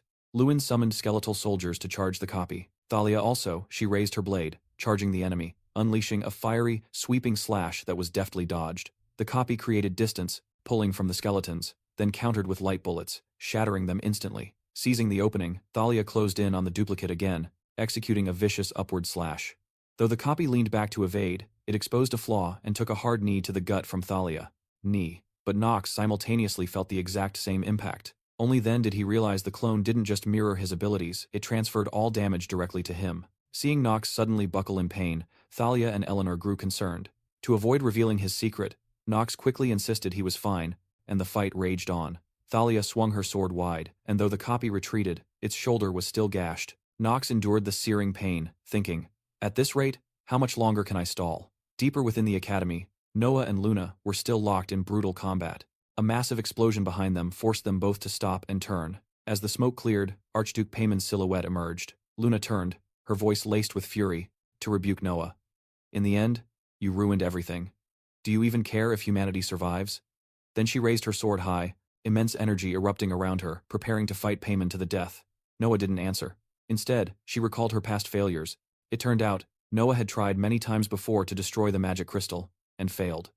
After extensive research, she reached one conclusion: wait for the demon to revive and kill him completely. She hadn't expected Payman's return so soon, but with their combined strength, they had a chance. This was a true Manhwa level-up moment. Luna's ultimate technique, Moonlight Sword, finished charging. She leaped at Payman, unleashing an impossibly long blade of light. Noah coordinated with Luna, using ice crystals to ensnare Payman, adding an ice enhancement to Luna's attack. However, the assault didn't even scratch Payman, deflected by his hardened shell. Payman gathered his magic and mocked, "A mere girl and a powerless witch. Die." He then detonated the energy. Meanwhile, on Knox's side, the duplicate endured the relentless assault, accumulating new injuries. Lewin's skeletal soldiers continued to swarm forward, attacking the clone, which now seemed on the verge of collapse. Just as Knox prepared to recall it, the ground suddenly shook violently as a massive fissure tore open the earth. Eleanor lost her footing and fell. At that critical moment, a figure used falling rocks as footholds and rushed over, catching Eleanor in an instant. She looked closely. The one who saved her was the very enemy they had just been pummeling. The duplicate carried Eleanor and leaped back to safety, even asking if she was hurt. Staring at him, Eleanor was speechless, her heart pounding in her chest. Through the fissure, Knox sensed Payman's aura and knew he had revived. He immediately sprinted toward the demon's location, completely ignoring his companion's questions. Payman's awakening was far earlier than anticipated, shattering Knox's original plan. If he failed to handle Payman now, the game would end in absolute failure. Elsewhere, one of Payman's attacks had leveled a massive area. Luna endured the pain, struggling to her feet, only to find her subordinate trapped beneath a boulder, unable to move. I'm fine. Go. Deal with the demon.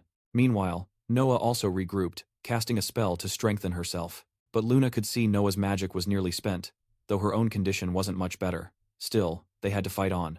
Payman suddenly laughed, a wicked sound. You're too weak. Toying with you is amusing, but wouldn't those students be more fun? The two women felt a surge of dread. Their precious students and allies were still out there. Payman mocked their weakness while summoning a mass of flames hellfire. He then hurled the hellfire toward the student's location. Luna immediately leaped up to intercept, but Payman gave her no such chance, instantly flashing behind her. A brutal claw strike slammed Luna to the ground.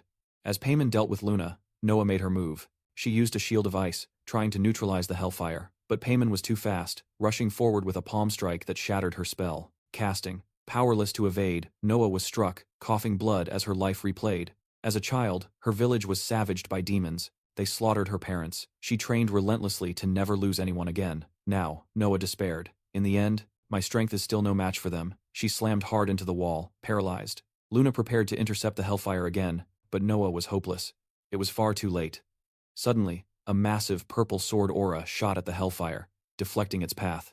Then, a giant water column fully diverted the hellfire's trajectory. It crashed into an empty area.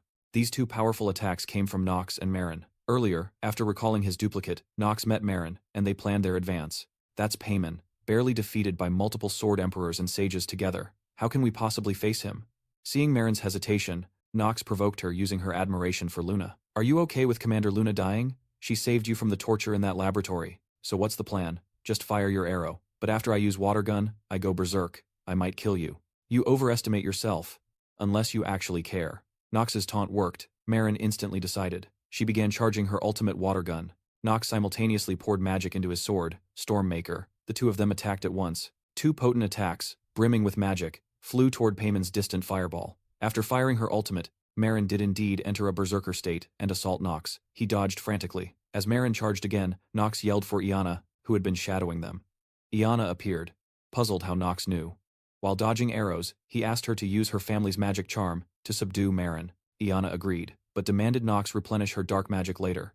Recalling how succubi replenish their magic, Knox balked at the idea. But with no time, he agreed. He had to hurry and face Payman. Iana then used her charm to begin pacifying Marin. Soon, the attacks landed, and Knox finally reached the despairing Noah. I, Knox von Leanhobber, swear by the magic sword's ancient right. I will slay Payman here. If you lose the students, you will have nothing left. Get a hold of yourself and help me, headmaster. Payman recognized the sword. It was wielded by one of the emperors who sealed him. I see. So you're Theodore's son, seeking some cheap Manhwa level up? Payman erupted with power, planning to torture his foe's son. Knox struck first, throwing a dark sword aura at Payman, who casually deflected it. Instead of attacking again, Knox taunted him. My father said, "You were the most cowardly demon he ever sealed. The title of Archduke is wasted on you." Hearing this, Payman raged. You've got quite the mouth for a brat. This was exactly what Knox wanted. He planned to exploit Payman's volatile nature, but Luna suddenly yelled, "Recruit, have you lost your mind? You dared to follow me here. I have a plan for Payman. Just assist me." What about Marin? Is she alive?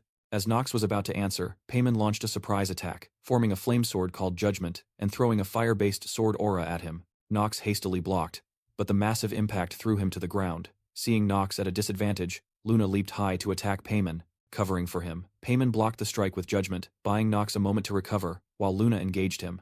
Knox asked Noah to cast a large-scale barrier to seal the area. Noah knew he meant to protect the students, and agreed. Payman, not wanting to waste time, struck Luna down with a heavy blow, then raised Judgment again, intending to finish her. At that moment, Knox arrived just in time, blocking the strike with his magic sword. Is this an Archduke's full power? You're no different than a commoner. My father was many times, even your master, stronger than you, couldn't end me. Only seal me. You. I'll crush instantly. As Payman spoke, his pressure intensified.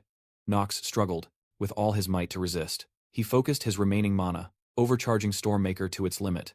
With a desperate upward strike, he deflected Payman's blade, but coughed up blood from the strain. Luna, now recovered, replaced Knox to engage Payman. Noah's large-scale barrier magic was nearly complete. They only needed Marin to awaken. Her ultimate could stop Payman, but they were still out of time, and Knox's mana was completely spent. So, Knox began burning his life force for power, a grim Manhwa level up to forcibly stall Payman. Meanwhile, Marin was still lost in her mind as Gianna fought to ground her. In the chaos of her consciousness, Marin remembered her past. Born in a lab's cultivation tank, designated H210. The facility held many similar subjects, all of them forcibly aged and tormented day and night by machines and injections. Useless test subjects were simply disposed of. To survive, H210 strove daily to prove her worth to researchers. This hellish life continued until a new staff member, named Jay, arrived. Jay was assigned to H210, naming her Marin for her aquamarine hair. At first, Marin had no expectations for Jay, having only been treated like an animal. But Jay was different. She treated Marin like a real person. Jay braided her hair, took her to a sunflower garden, and slept beside her, caring for her as her own. When Jay was there, it was the only happy time in Marin's childhood. But the lab's backers, the Akahine royal family, had no patience for her to grow up.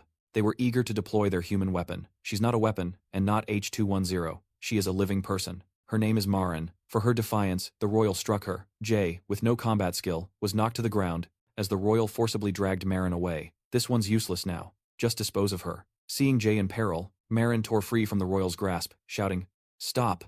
Enraged that a weapon dared to show emotion, the royal then cut off one of Jay's hands before Marin. Disobey again, and it will be the other. Why? We are all human. Why must we do this? Weapons do not ask questions. Come with us. Something in Marin shattered as she prepared her ultimate to save Jay. Jay, knowing Marin's power, screamed for her to stop, but it was too late. Marin descended into madness, unleashing her deluge. Much later, Marin awoke in ruins, finding herself completely alone. A blonde stranger approached, claiming to be Luna, commander of Lunatic, but Marin was only concerned for Jay. Jay is dead. The one who killed her was you. No. That's impossible. Lunatic's mission was to raid the royal lab and rescue the child test subjects. But by the time we arrived, it was over. Luna conveniently omitted that she had previously found a dying Jay beside the unconscious Marin. Please, save this child. You were caught in the sea folk's power? It's not her fault. She is a victim of adults' selfish desires. She killed no one. Please, take her away. Let her have a normal life. I killed Jay. Marin was crushed with regret at Luna's words. If you want revenge on the royals, join Lunatic.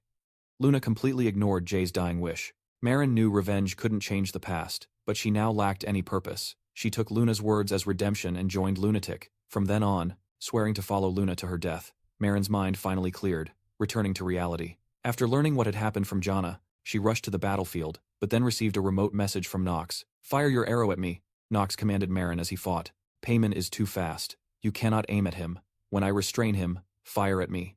Was he truly planning to sacrifice himself? Trust me, I will not die. Marin trusted the junior, raising her bow and charging an arrow aimed directly at him. On the battlefield under Payman's frenzied attacks, the massive defensive barrier was about to shatter. Noah's mana was nearly depleted. Knox asked Luna to help him break through the 3 layers of magical shields around Payman's body. In that moment, he would unleash a strategy that could defeat Payman. Luna chose to trust Knox and prepared to release her ultimate, Moonlight Sword's third form, Moonslash. A crimson light erupted, but only pierced Payman's first barrier. Not bad, but you're still far from my league. Knox then blitzed behind Payman, swinging his sword, which Payman easily parried. Now, receiving the command, Marin instantly released her ultimate, Water Gun. Knox also activated Genius Time at that moment, drastically slowing time. When the water gun reached him, Knox swiftly dodged, then cancelled Genius Time. Payman was grievously wounded by the sudden attack, coughing up massive amounts of blood, but this only broke through the second barrier. Payman still possessed enough power to annihilate them all. After all that, you still can't breach my final barrier. It seems I win. Who says we can't break it? Knox began layering buffs on himself, first donning the Lunatic uniform to amplify his attack power, then using massive amounts of life force to charge the magic sword to its maximum. Finally activating the skill, Limit Break, consuming immense lifespan to temporarily strengthen himself. This was Knox's strongest form, a mere insect. Still struggling, Payman was blinded by rage. He decided not to dodge, but to take it with his judgment head-on and kill Knox. However, he gravely underestimated the power of this fully buffed ultimate strike. Payman's sword was severed instantly. What? Exploiting his shock, Knox closed the distance and unleashed his final ultimate, Black Blade Annihilation. Shield and all, he cleaved Payman clean in half from the middle. Impossible. I was just revived and, by a mere brat. Before finishing his last words, Payman disintegrated in the sunlight. After a massive power overdraft, Knox collapsed unconscious with only 30 days of life remaining. Once the battle concluded, Luna understood Noah's reason for letting Payman be revived. But if there's a next time, I hope you'll share the plan beforehand. When we next meet, you better have recovered all your strength. The foes ahead are even more formidable. And do not worry, Noah, reverting to her child form, waved to show she understood what Luna wanted to say. I will take good care of this child. I'm counting on you then. Farewell. Thank you, my disciple, Luna said. After she departed, Noah genuinely thanked the unconscious Knox. Sometime later, other teachers finally arrived belatedly at the battlefield's ruins. How did Payman's magic crystal seal suddenly break? Somehow, it just ended up this way. Then, who defeated him? Did you handle it alone? Well, Noah intended to protect Knox's secret, knowing he wished to conceal his true strength. Seeing Noah's evasive answer, Vernon didn't press further, discussing with wrath how to report this to the royal family. Noah understood. First, Prince Louise was definitely involved, and the one who secretly revived Payman would eventually be caught by her. 3 days later, Knox still had not awakened, and everyone waited anxiously outside his hospital room. But Knox was actually feigning it. He had woken up long ago. After all, with Luna's moonlight protection and Noah's ice purity, his recovery speed was astonishingly fast. But his identity as a lunatic member had been exposed to Noah. Eladine Academy had always maintained a united front with the royal family. Perhaps Noah was aiding him only to quickly extract information. To buy more time, he had to keep pretending for a few more days, then he fell asleep. That night, Knox finally woke up. Eleanor was waiting beside him. I knew you had already woken from your coma. So, what do you want with me this late? That person we encountered earlier named Sane. What is your relationship with him? Due to Eleanor's lie-detecting trait, Knox could not deceive her. Sane is indeed related to me, however. Knox couldn't lie, but he did not need to reveal the entire truth. He's from a branch family of Leanhobber that handles their dirty work, right? Your eyes are quite similar, Eleanor deduced on her own. Besides, he had no intention of harming us then. So, what is your purpose? I want to thank him. And I'm quite taken with this person. I want him recruited into my merchant guild. Tell him to come to the Lebaron headquarters in 1 week. I'll be on my way. Recover well. His cover blown, Knox dropped the pretense and returned to his room to face Ziri, who reminded him, your actions this time will likely reach the master, drawing even more of his attention. Troubled, Knox didn't answer, leaving the room again to clear his head. He encountered the succubus, who had arrived to collect her payment. Luckily, this world has its limits, so the special scene the audience anticipated was averted. Instead, Iana became unnervingly strange, like a different person, her eyes fixed on Knox with a suggestive heat. Sensing this was wrong, Knox, who'd never had any interest in women, tried to find a reason to leave, but Iana seized his hands, interlocking their fingers tightly. Only then did Knox realize Iana suffered from a dual personality. Damn it, just when his magic was depleted, Iana shoved him down onto the bed, climbing over him, moving in for a kiss. Knox wanted to fight back, but couldn't. Just as he was about to lose his first kiss, the reliable senior Marin arrived, forcefully throwing open the door and stopping Iana's next move. You little brat, while your senior is busy cleaning up, you're here messing around. Marin then blew a water bubble, knocking Iana unconscious, successfully rescuing Knox and spoiling the audience's entertainment. It turned out, Marin came to check on Knox's recovery, and also to thank him in person. Thanks to you, I managed to survive. At the distant Leanhobber estate, Luna informed Theodore, Payman has been slain by Knox. Theodore claimed not to understand Knox's motives, but inwardly he guessed this act was connected to his mother's murder. Many years ago, on that night of carnage, Payman killed his mother right before a young Knox. After that, he began acting recklessly, becoming a degenerate playboy. Now, he had personally taken revenge for his mother. Theodore couldn't suppress a smile, but Luna immediately informed him. Your eldest son, Galen, has allied with Louis and the demons, preparing an attack, and if your son interferes with my plans, I will absolutely kill him. This is the contract you made with Lunatic. I hope you can put aside personal feelings, Luna said before disappearing. Theodore knew this was all to destroy the Empire and subjugate the 72 demons. 1 week later, at the Liberan Merchant Guild headquarters, Sane arrived as scheduled. Eleanor hoped he would sign a contract as her subordinate for an extremely generous compensation. Sorry, but there are some troubles within my family. Sane's meaning was vague. Knox told me he will handle the family matters. You don't need to worry. Eleanor lied without batting an eye. This Sane was, of course, Knox, in disguise. He couldn't remotely control the duplicate's speech, so he had to show up in person. You wouldn't want Headmaster Noah to discover you infiltrated a Liberan Academy on a special mission for the Leanhobber family, would you? Under Eleanor's coercion and enticements, Sane had no choice but to sign. Fortunately, the pay was indeed excellent. Upon signing, Eleanor directly gave Sane the divine artifact, the Fire Spirit's pendant. This was a true Manhwa level up, a powerful item normally not obtained until near the endgame. But Knox discovered a tracker hidden within. It seems Eleanor has truly fallen for my duplicate. After Sane departed, Rick stepped forward. It appears you're quite satisfied with this man, but he was cut off by Eleanor. She already knew this man was seriously dangerous, though she hadn't caught him red-handed yet. Whatever choices you make in the future, be cautious. I'll keep that in mind, Guildmaster. After leaving Eleanor's room, Rick began his new plan. Knox was a dangerous man who must be eliminated swiftly, along with that idiot prince. Whatever your purpose, you won't achieve it any longer, because you are about to meet your end. Knox and Polyacasius are locked in a clash so fierce it has sealed the path. The other two squads, witnessing their overwhelming power, dare not intervene, and can only watch from the sidelines. Eleanor, seeing Knox's true might for the first time, is utterly stunned. When had this undisciplined, rogue young master become so powerful? Amidst the duel, Knox launches a verbal assault to enrage his foe. I wasn't the one who offed your master, so what's the hurry? Polyacasius's fury continues to escalate. His strikes become more savage but lose all form, allowing Knox to effortlessly neutralize them. But this stalemate cannot last. If Polyacasius unleashes the Sword Emperor's ultimate technique, Living Sword, defeat is certain. Knox exploits Polyacasius's disdain for nobility, taunting him for his commoner roots. This goads him into a war of words, draining the focus needed for Living Sword. Noticing the time for the preordained plot event, Beast Assaults, Eleanor, was near. Knox finally unleashes Genius Time to overwhelm Polyacasius. At that instant, a dark shadow lunges at Eleanor. In her moment of despair, Knox uses Genius Time to arrive in the nick of time, instantly dispatching the attacking magical beast, a Night Stalker. He successfully completes this critical plot event, and Eleanor's affinity for Knox skyrockets. Yet, he is indifferent to this. Triggering Polyacasius's subsequent storyline is far more important. Storyline. Princess Penelope deems the Night Stalker's appearance entirely unreasonable. This mid to high-level magical beast is far beyond what any ordinary new student could handle. She intends to hold the academy accountable. Knox scoffs at her, only to be rebuked by the princess's pink-haired attendant. This person is Echidna, the future head of the sacred Janes family. As a dark house, Leanhobber naturally clashes with the Janes. Knox and Echidna continue their bickering, but are silenced by the arrival of instructor Vernon. Vernon declares the entrance examination concluded, and naturally, Knox, who secured the black gem, has ranked first. Penelope questions Vernon if the Night Stalker was a planned part of the test.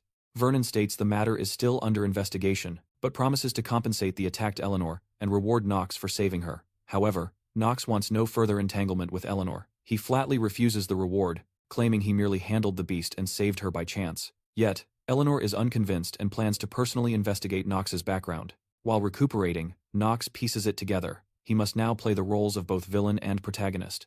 With the hero absent from this playthrough, the hero's duties now fall to him. To survive this game requires a constant Manhwa level up. Far away, a mysterious blonde woman named Luna sets a plan in motion to annihilate the Akahine Empire. She is part of Lunatic, the game's largest villainous organization. Knox intends to seek them out to acquire a certain item.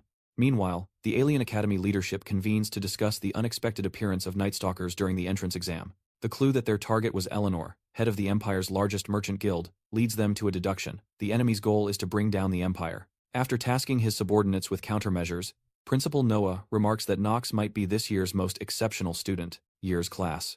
His subordinates are taken aback, but Noah continues, he may even surpass me. At this very moment, Knox arrives at a tavern. It appears perfectly ordinary, but it holds deep ties to Lunatic. Knox gives the password to the owner, Karen.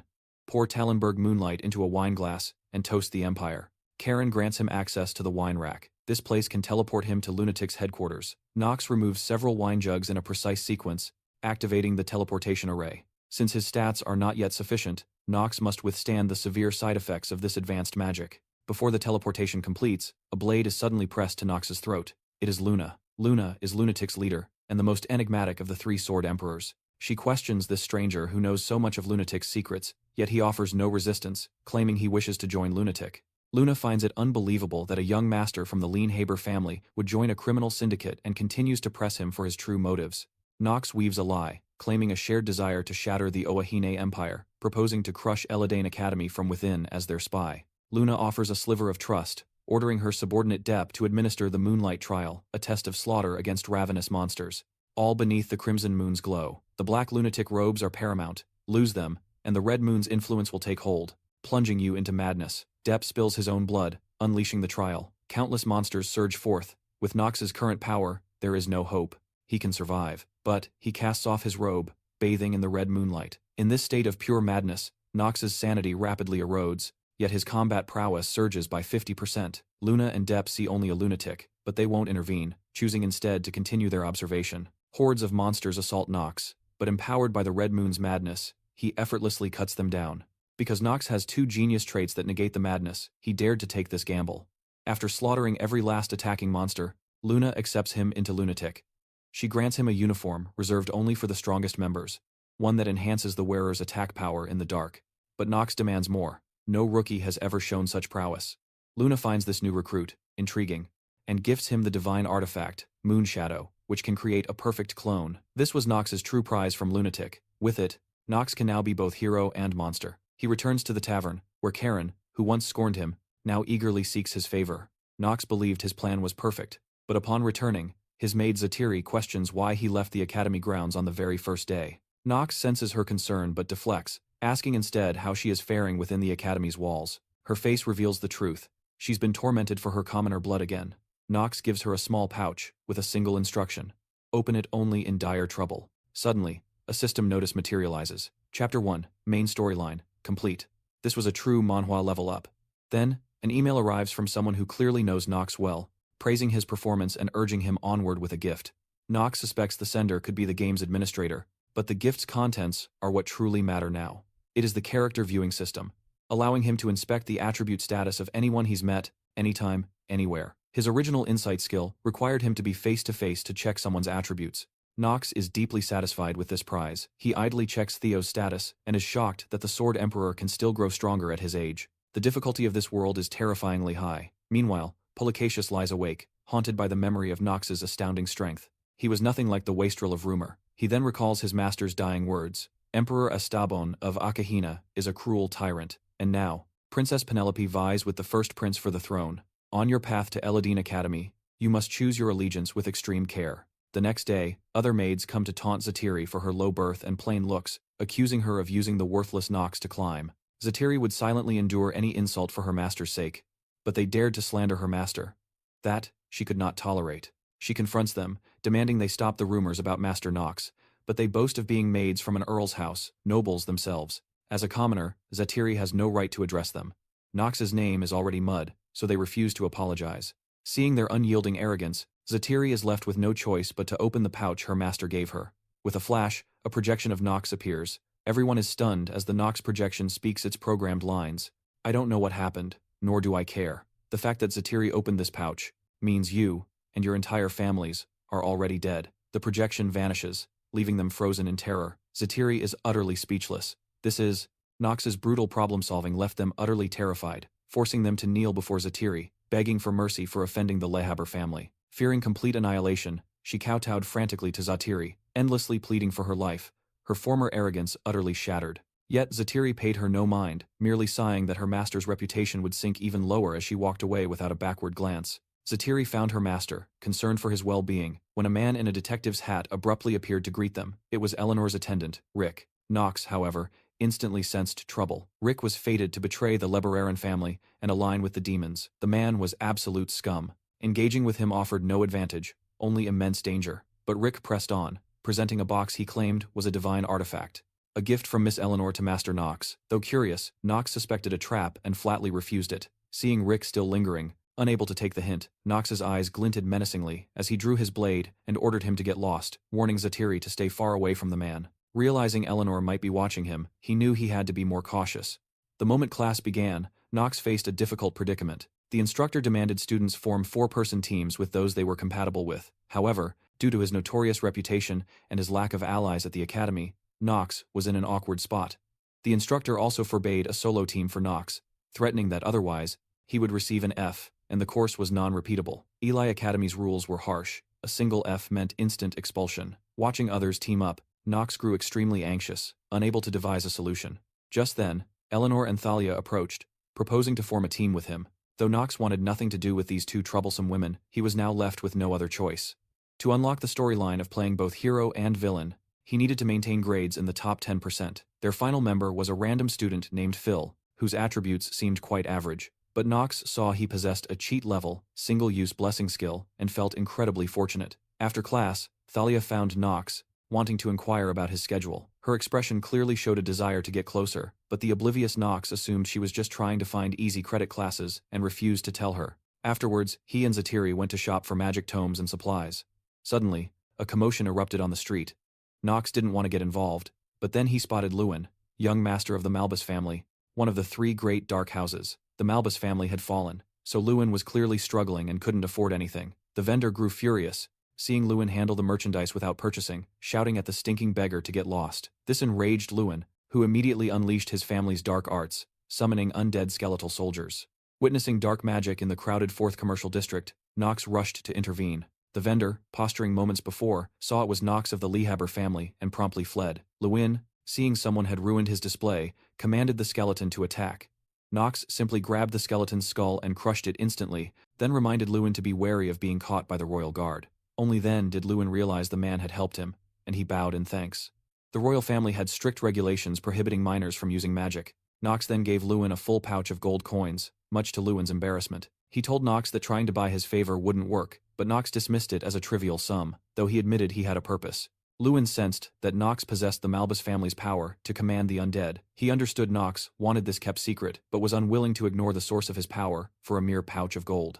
Lewin deployed a barrier, scattering the crowd before confronting Knox directly. Lewin stated his terms plainly. If you wish to negotiate, you must offer appropriate compensation. Knox knew the Malbus family had lost vast territories and personnel from Cybust's brutal invasion, but Lewin's ambition isn't mere revenge. His true aim is his family's revival. Realizing Knox sees into his soul, Lewin ceases, questioning the source of Knox's necromantic power. He needs to know just how deep Knox's understanding runs, and why he intervened. They forge a tense accord, with Lewin vowing to repay the debt, but Knox simply dismisses it. Meanwhile, Thalia obsesses over why Knox conceals his class schedule. Is it youthful shyness? Or a deliberate, cold distance? The maid, Emma, fears Thalia will spiral into despair, so she invents a lie. Master Knox maintains professional boundaries. Thalia swallows it whole, hailing Emma as a love guru, unaware the maid has zero romantic experience herself. A sudden knock shatters their conversation. The visitor is Eleanor, with an urgent matter for Thalia. Emma attempts to schedule an appointment, but Eleanor insists it concerns Knox. At his name, Thalia immediately rushes to meet her. Eleanor cuts to the chase. Thalia must not associate with someone as dangerous as Knox, but Thalia's anger flares. She believes Knox is merely awkward, not the monster he's painted as. Eleanor cannot fathom this infatuation with a known wastrel, especially given the childhood trauma he inflicted upon Eleanor. But Thalia counters, reminding her that Knox also once saved her life. Unable to refute this, Eleanor has no choice but to retreat. She seeks solace by a flower bed, her mind a raging tempest. Rick approaches to inquire on the young lady, but Eleanor ignores him, instead posing a question. What is most vital for a merchant? Suspicion. The instinct to doubt everyone, Rick answers instantly. Indeed, this very suspicion built Eleanor's empire of wealth and status. Though Knox's recent feats are impressive, she cannot accept that this man could undergo such a profound transformation. The next day, Knox meets with Principal Noah. He intends to use the black gem from the entrance exam to enhance his Genius Time skill. Genius Time was paid content in the game, needing 10 completions to unlock. Knox is thankful he, as Chen Yu, bought this crucial upgrade. Without it, he would have perished countless times. Noah praises his stellar performance, yet voices his doubt. How could one so capable be called a wastrel? Fortunately, Knox's acting genius skill allows him to deflect. He reveals he knew the principal was tracking him during the exam. Noah, pleased with his perception, rewards him with a precious scroll, capable of strengthening any existing ability. This is the kind of Manhwa level up that changes the game. As his hand touches the scroll, a sharp sting lances through him. He dismisses it as mere excitement, suspecting nothing. He completely misses the faint, predatory curl of Noah's lips. Knox immediately uses the scroll, enhancing Genius Time. Its duration doubles, now lasting 10 minutes. Noah attempts to probe further, but Knox senses the danger and prepares to depart. Before he leaves, Noah mentions the slain Night Stalker and the rescued classmate. A cold sweat breaks across Knox's brow. He now understands Noah is a truly formidable predator. He must be more cautious in concealing his power, but Noah eagerly awaits the monster Knox is destined to become. Next, Knox returns to his classes. The class itself is trivial. What matters is the professor, Wrath, a man who will pivot the entire course of the plot. Wrath abruptly calls upon Knox. What is your element? What are its characteristics? What is its opposition? Knox answers without hesitation. Dark. It is turbid and resists fusion, but its destructive force eclipses all other elements. Thus, the dark element is notoriously difficult to control, mastered by few. Its opposition is the holy element. Wrath, with a tremor of nerves, poses his next question. Between dark and holy, which is superior? Knox answers bluntly. The holy element. Wrath presses on. If you were forced to face a holy element user, what's your move? Knox replies with a chilling smile. Assassinate them when their guard is down. Leave no future threats. The room freezes at his blatant ruthlessness. Seeing this, Wrath decides to humble this arrogant youth's pride a little. Wrath has his aides summon minor demons, requiring students to subjugate them with their magic. but Knox senses something is deeply wrong. In previous cycles, demons were not used as teaching aids until the second year, but it's irrelevant because before Knox even acts, the lesser demons already recoil from him in fear, while other students are ensnared by demonic whispers and fall to illusion. Seeing Knox's prowess, Wrath gets disturbingly excited like a predator, planning to take him as his chief disciple. Knox sees only free labor and flatly refuses. Everyone is stunned. Why reject such a golden opportunity? A student challenges why Knox gets this chance over other excellent students. Wrath explains it's because he somehow instantly dominated the minor demon, a feat even he cannot comprehend. And with years studying magic, Wrath saw at a glance that Knox has the rare magic sensitivity genius's trait. Wrath is willing to give Knox ample time to reconsider. He must have him as his chief disciple. This event also piques Princess Penelope's curiosity in Knox. Leaving the class, Knox feels sickened by Wrath's obsessive behavior, but since he refused, things should quiet down from now on, correct? However, in the days following, in the classroom or cafeteria, even the latrine, Wrath relentlessly harasses him. Be my chief disciple. Be my chief disciple. Be my chief disciple. Even when Knox calls him a madman, he praises his vigorous curses, saying he's thoroughly satisfied. The scene cuts away. Elsewhere, Rick injects a volatile serum into his veins. Despite the searing pain, a twisted smile appears, because this brings him closer to becoming a true demon. Suddenly, a demonic hand erupts from the mirror, calling Rick by his true name, O'Shuts. The hand's owner is the demon Grand Duke, who ensnared Rick with the promise of demonic ascension if he aids in his resurrection. And far away at the Leanhobber estate, soldiers desperately try to stop the eldest son, Galen, from reaching the family head, but they are no match for Galen, who carves a bloody path straight to his father's chamber. Theodore remains unnervingly calm and asks, "Is this your home?" Galen cannot be bothered to reply. His purpose here is to seize the family heirloom sword, the Stormmaker, and he hopes his father will cease his struggle and be consumed by the demon Grand Duke. Galen believes nobles must relentlessly pursue their own power, but Theodore says, "You don't grasp the essence of nobility?" Galen retorts with sarcasm, "Is it because you grasped it so well that you let that woman perish?" This strikes Theodore's rawest nerve, and he unleashes a terrifying killing intent, ordering Galen to get out of his sight. He does not wish to kill his own son. Galen knows he is no match for his father, and must withdraw, but leaves a chilling threat. "Everything that is Leanhobber will ultimately be in my grasp." After Galen departs, Theodore and butler Rodway discuss the matter of a successor together. After all, the firstborn's collusion with demons is an utter disgrace to the family name.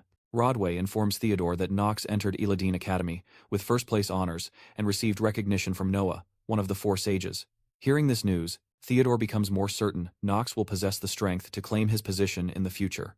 The scene returns to Eladine Academy. Knox is still being relentlessly hounded by Wrath. Knox decides to end this farce for good, and directly asks why he so desperately needs a star pupil. Wrath then reveals his lifelong dream to help those who are unable to wield magic power. It seems that when Wrath was a student at Eladine Academy, he was despised for being skilled, only in theory, but pathetically weak in practice. Yet, through sheer will, he became a professor and started a family. However, even as a professor, others still held him in contempt. Fortunately, his son was gifted, and successfully overcame all odds to graduate from the academy, determined to bring honor to his father and their family. To this end, he joined the Emperor's elite forces, hoping to achieve this through military glory. But the war had barely begun when an enchanted arrow struck him dead on the battlefield. To prevent such tragedies from recurring, Wrath has dedicated his life to researching how to empower those who cannot wield magic. Though Knox is moved, he hopes Wrath will find someone else. After this, Knox promptly leaves, but Wrath's persistence has another reason. He and his son are too alike in spirit. Knox returns to his quarters and learns from Ziri that his brother Galen has slaughtered his way home. Knox knows Galen is a key to a bad ending, alongside Prince Louis and the others. He is a truly troublesome character. Ziri also mentions returning to the Leanhobber estate, so Knox asks if Galen did anything to harm her. Since Knox is the son of Theodore's favored mistress, while Galen's mother is the first wife, Fuchila, Galen despises Knox, and might take it out on Ziri. Galen didn't harm her. He valued her talent and tried to recruit her, but Ziri is loyal only to Knox, and refused Galen's offer of triple salary. However, Ziri has yet to tell Knox about refusing Galen, worried he might let her go to save money for future events. Knox clenches his jaw and also offers a triple salary to keep her. Seeing Knox value her so highly, Ziri cannot help but smile. But Knox misreads this as rejection and feels utterly devastated. Only then does Ziri tell him she will always serve Master Knox and will not leave.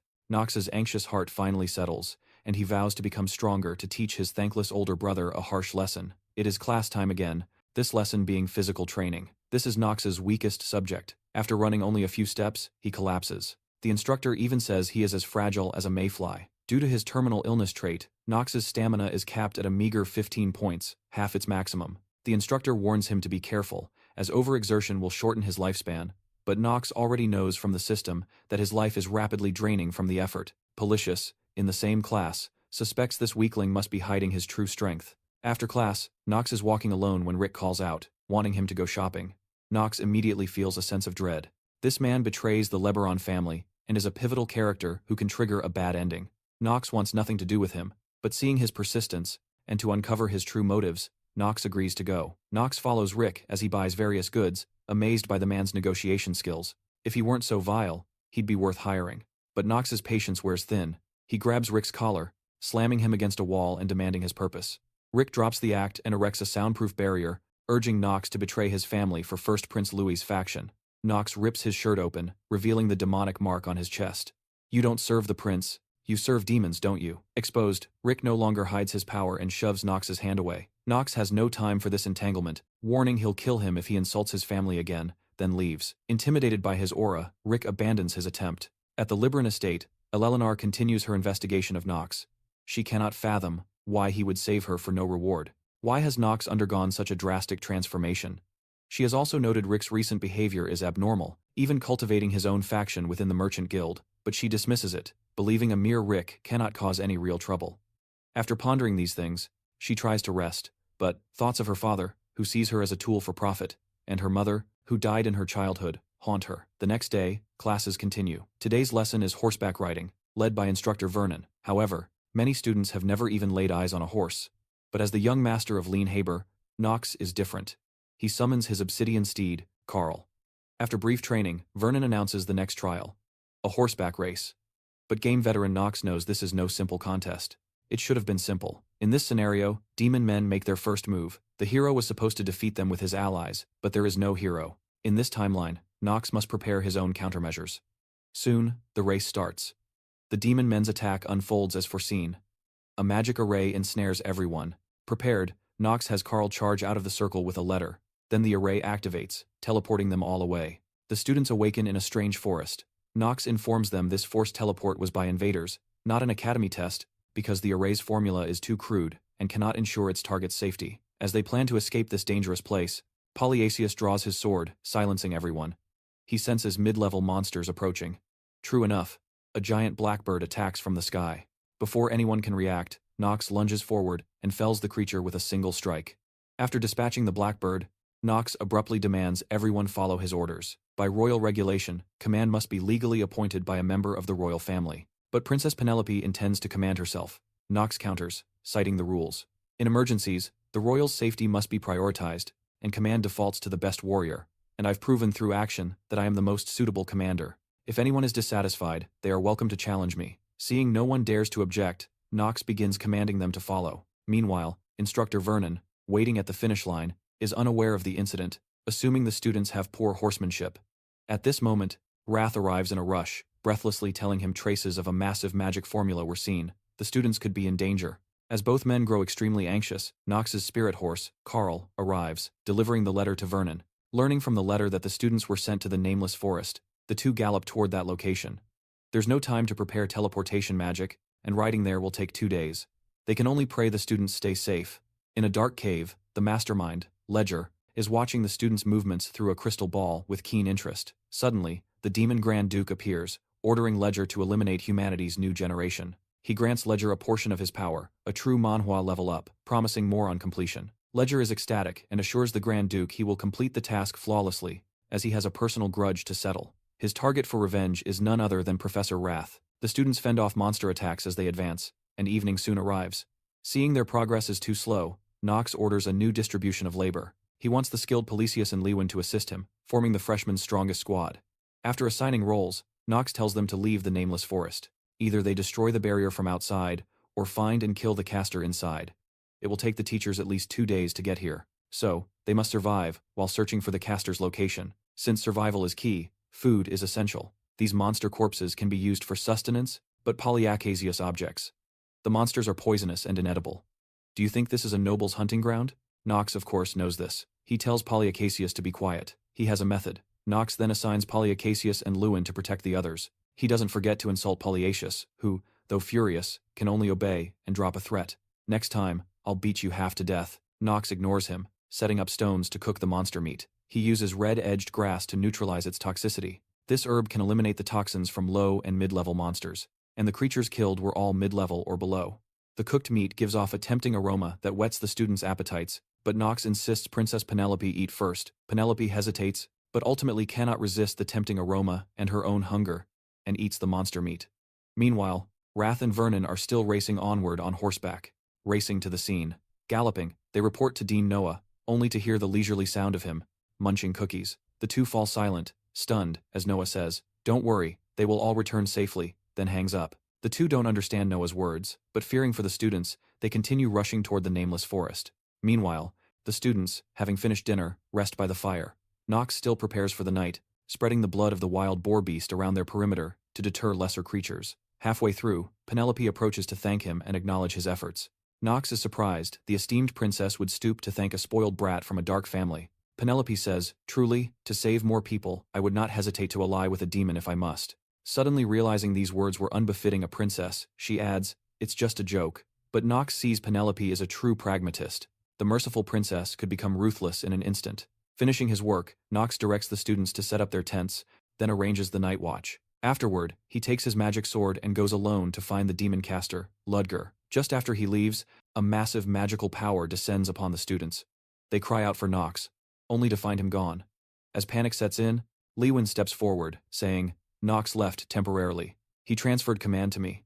Echidna, who always disliked Knox, questions if that guy has fled, but beasts far stronger than the boars surround them, leaving no time to worry. Yet, Lewin remains calm, activating his circle to cast necromancy. He summons armored soldiers, one of which cleaves a black wolf in two with one slash. The spell continues, summoning more undead creatures. Meanwhile, Knox has found the demon Ludger's lair. With his genius and magical senses, he easily shatters the nearby binding spells. Sensing Knox's arrival, Ludger, who has been waiting from high ground, launches an attack, but Knox has already detected him, a true Manhwa level up, and easily blocks the surprise attack, then swings a horizontal slash that sends him flying. Though Ludger dodges, his right hand is still seared by the sword's energy. Seeing his opponent's immense strength, he channels power into his hand and charges Knox again. Knox moves like lightning, slashing Ludger's right arm, severing the limb instantly. But Ludger enters phase 2, regenerating his arm, then extends it to launch a third attack. However, a demon of this level is no match for Knox. This attack is blocked again.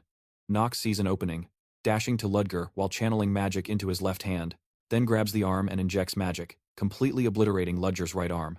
As Knox raises his sword to end him, Wrath suddenly appears, stopping him. It turns out Ludger was Wrath's former student. The fallen Ludger shouts, "Did you ever once consider me your student? When I lost my arm in the war, you deemed me worthless and cast me out. Yet you still dare call yourself my teacher?" Wrath explains, "You insisted on going to the battlefield. I didn't want you to follow my son's fate. I expelled you to protect you." Ludger retorts, "A man decides his own path. You're too self-righteous, forcing me to wander like trash. There's no going back now." Before he finishes, Ludger breaks free from Knox, sacrificing his arm to charge at Wrath. "At least let me drag you to hell with me." Wrath, unskilled in combat, can't dodge, and can only await his death. But Knox's speed is far greater than Ludger's. He moves before Wrath, slashing down through Ludger's shoulder, cleaving him in two. This time, he is truly gone. Ludger's remains become black smoke, dissipating into the wind. Utterly devastated, Wrath whispers to Knox, "I couldn't even protect my own student, and yet, I boasted of protecting the weak. What meaning does my research hold? What is my life's purpose?" Since Wrath's future thesis unlocks the game's artifact creation and enhancement system, Knox had to pull Wrath from his despair to continue the research. But Knox's acting genius trait was failing him. As the noble Professor Wrath had genuinely moved his heart, he was too deep in the role, merging completely with the character of Knox. He could no longer approach this with the casual mindset of just playing a game. Knox finally agreed to Professor Wrath's long-standing request to become his chief disciple. Meanwhile, the other students successfully repelled the beast horde, thanks to Luen's efforts. Witnessing Luen's terrifying power, Penelope instructed Echidna to keep a close watch on him from now on. But in truth, Luen's strength wasn't normally this immense. It was amplified by the highest grade magic Stone Knox had given him. Luen thought, "Knox is the one who's truly unfathomable, as if he can see the future." Suddenly, the students heard a familiar shout. It was Instructor Vernon, who had finally arrived. He immediately checked on the students' safety. Penelope informed him everyone survived, but Knox left. the group and had not yet returned. However, given his abilities, we need not worry for his safety. The students all told Vernon of Knox's excellent performance. Without him, they would not have survived. While surprised, Vernon also noticed the barrier here had vanished. Even if Wrath had arrived early, with his skill level, he couldn't have handled a demon caster so quickly. All signs pointed to the one who slew the demon and ended the barrier being Knox. Just how strong is this white-haired kid? This is a true Manhwa level up. This incident finally concluded, and Knox returned to the academy to continue his studies. But Knox was now Wrath's chief disciple. Wrath constantly came to pester him, exhibiting strange, stalker-like behavior. Unable to bear it any longer, Knox drove Wrath away with a sharp elbow strike. Despite a bloody nose from the blow, Wrath seemed quite pleased, while Knox was thoroughly disgusted by this perverse professor. However, Wrath informed him that he had already recommended both Knox and Luen to the academy. Now, the two of them had permission to access the Eladine Academy vault and obtain artifacts. For his chief disciple, such a small favor was nothing. Hearing this, Knox changed his previously dismissive attitude and gratefully thanked the professor. Knox immediately headed for the vault, intending to find an artifact that would significantly accelerate his growth. Unexpectedly, Eleanor was already waiting for him there. Since the Liron merchant group holds shares in the vault, she could also enter. But Eleanor, to repay Knox for saving her life, allowed him to choose freely. However, before that, Eleanor needed to conduct an evaluation of him. Knox had never heard of needing an evaluation before getting an artifact, but Eleanor claimed this was her privilege as a sponsor. With that, Eleanor used teleportation magic, transporting them both to an ornate room. Knox thought it was a mere formality, but Eleanor opened with, "Why did you save me that time?" In the game's logic, the one advantage an acting prodigy has over a genius is the ability to see through lies, and Eleanor possessed the acting prodigy trait, so Knox could not lie to her. Knox was extremely conflicted, stammering without an answer. Eleanor pressed him, threatening that if he didn't answer, she would not give him the artifact he desired. Hearing this, Knox knew he could no longer evade the question. He had to respond directly. "I need you for my plan." Hearing this, Eleanor was shocked and demanded to know what plan. But Knox said there was no need for her to know that. Eleanor stopped pursuing that question and asked another. "Did you save me from guilt over what happened at the ball when we were children?" "No," Knox answered cleanly. At this, Eleanor grew even more curious about the plan Knox mentioned. But it wasn't right to keep pressing. She turned to venting her emotions instead. "Many people say you've changed, but I don't believe it. Even if you saved my life, I will not forget what you did back then." Knox was unfazed. "As you wish. Hate me, resent me, it doesn't matter. You are free to vent as you please. Are you done? Then I will take the artifact and leave." But Eleanor heard in those words that he truly had changed. After Knox left, Eleanor and Rick wondered why Knox did not choose. From all the excellent artifacts, he chose an old magic orb. Their confusion was their problem. As Eleanor turned to inquire about the merchant group's status, Rick reported good business. She pressed no further, ordering him to keep watch on Knox and report any changes instantly. Elsewhere, Knox smirked, gazing at the magic orb. This artifact was known as the Grand Sage's special grade magic orb, though merely upper grade now with weak attributes. But the moment he speaks its original master's name, the orb will evolve to special grade. In his past life, Knox studied under him, but awakening the orb now was far too soon. Its true master would sense his presence. Besides, its current power was enough for now. Maid Ziri suddenly asked, "Why not a knight's artifact instead of a magic orb?" Knox replied he sought a different path, a true Manhwa level up in both magic and combat. After all, his family was incredibly wealthy. Ziri sighed. The young master was still so reckless, after she'd praised his new maturity. Still attracting women everywhere, Ziri noted jealously, but Knox claimed it was all a misunderstanding. Ziri didn't buy it, continuing, "I heard Master Theo was similar, and now repents his past." Knox offered no confirmation or denial, collapsing onto the bed. But Ziri mentioned a royal letter. Knox shot upright immediately, taking it, his eyes scanning nervously. Why would the princess notice him? He couldn't afford complications. In it, Penelope thanked him once more, offering a chance to claim a reward from the emperor himself, summoning him to the capital, Tarenbelt. Tarenbelt, the sacred family's stronghold, a death trap for those from dark families. Ziri feared a trap, begging him not to go, but Knox ordered her to remain while he would go alone. The next day, Knox's carriage left for Tarenbelt. Princess Penelope accompanied him. Her reasons for the invite were certainly not so simple. After some time, they finally reached Tarenbelt. Unexpectedly, First Prince Louis was already waiting for them. Knox bowed respectfully, his mind racing at the major villain's appearance. Princess Penelope and her brother, First Prince Louis, were venomous rivals for the throne. If Knox played this right, he could escape this alive. After the two sides traded false pleasantries, Louis departed. Knox and the others then entered the palace to settle in. That night, Knox prepared for an early rest, as he would face the emperor tomorrow. Suddenly, a knock echoed. Instantly alert, he gripped his sword, positioning himself behind the door. The visitor identified herself as Princess Penelope, with her subordinate, Echidna. Hearing this, Knox opened the door, but blocked their entry, demanding their purpose. Penelope ignored him, striding into the room herself. Echidna stood guard at the doorway. Once seated, Penelope was direct. Your answer to my question determines if you return to the academy or your family. I command you, in my name as princess, to become my shadow ally. Knox had expected this. Penelope needed an ally against Louis, and a dark family scion was a perfect, disposable pawn. Penelope admitted this freely. However, I am not a pawn to be manipulated. The choice is mine. Seeing his refusal, Penelope didn't press. But as she left, she told him, the time to choose will come for you. The next day, Knox met Emperor Ostaban, once the mighty founder of the Owahine Empire, now a man whose mind had crumbled. Mocked as Ostaban the Fool, he could no longer rule.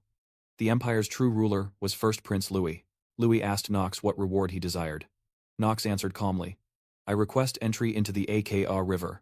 His words immediately ignited fierce opposition from the ministers. The Aka River was forbidden to all but royalty and the sacred families, yet Knox demanded entry, all for its power to randomly enhance abilities. Louis said nothing, his expression a mocking sneer, deeming him a spoiled brat. Such arrogance was typical of the dark families. As the hall erupted into chaos, Penelope suddenly spoke for Knox. It is merely tradition. No explicit law states only royalty and sacred families may use the Aka River. But Knox thought to himself, I refused her last night.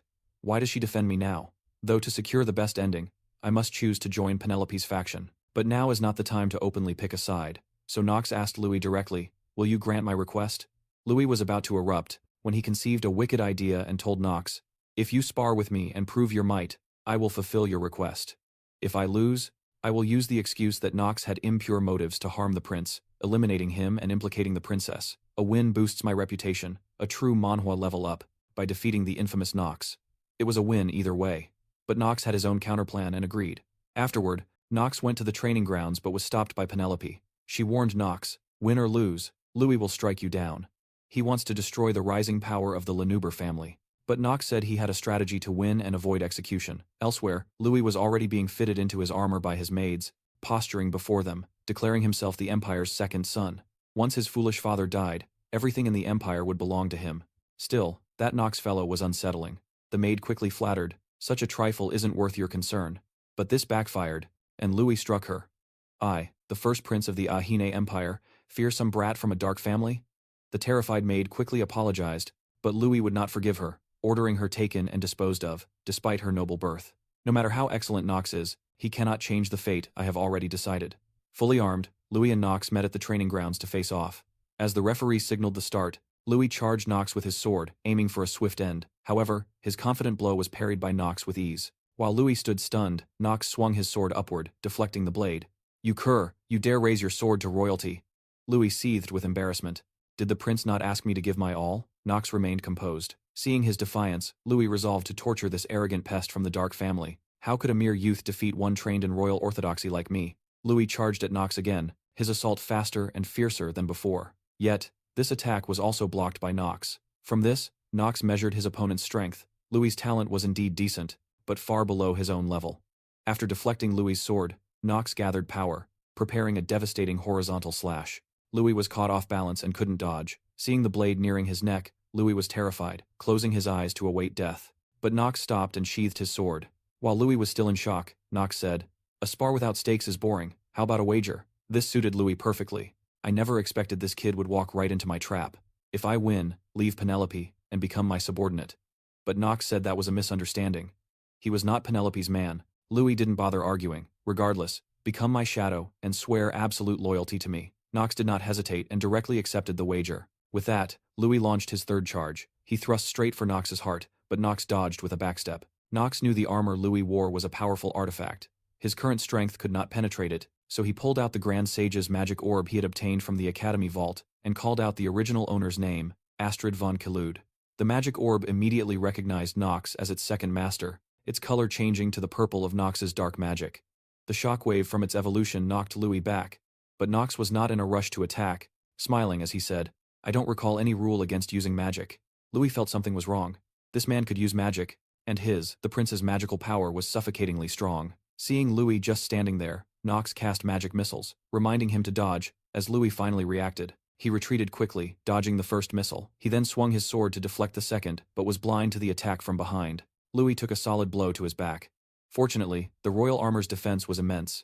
He only staggered twice before regaining his footing. Knox also used this moment to expose Louis's conspiracy to the crowd. With his dark intentions revealed, a furious Louis brandished a magic crystal, summoning an isolation barrier around them so outsiders couldn't hear their exchange. Without the constraints of royal etiquette and dignity, Louis dropped the act, revealing his brutal nature. "You whelp, you dare oppose me? After this, the royal knights will mobilize to eliminate you." But Knox remained completely unfazed, calmly pulling out a crystal ball. Academy Dean Noah's image appeared above it. "If you dare use royal authority to oppress my precious student, I will stop at nothing to destroy you." This was Knox's prepared life-saving measure. Before going to Terran Belt, he had found Noah to explain the invitation, hoping Noah could intervene with the royal family to help him cancel the trip. But Noah said, "Those who do good deeds must receive their rewards. I have a way to let you claim your reward and leave Terran Belt safely," giving him this crystal ball, with remote communication and remote magic transmission capabilities. Back in the present, Louis was clearly wary of Noah, who was both Eli's dean and one of the four sages. He quickly claimed it was a misunderstanding, trying to cozy up to Noah, but Noah replied, "I don't know you. Don't try to flatter me. Apologize and beg for my student's forgiveness, and I will let you go." To save his life, Louis had no choice but to apologize through gritted teeth. Then, "I'll graciously forgive His Highness, the Prince."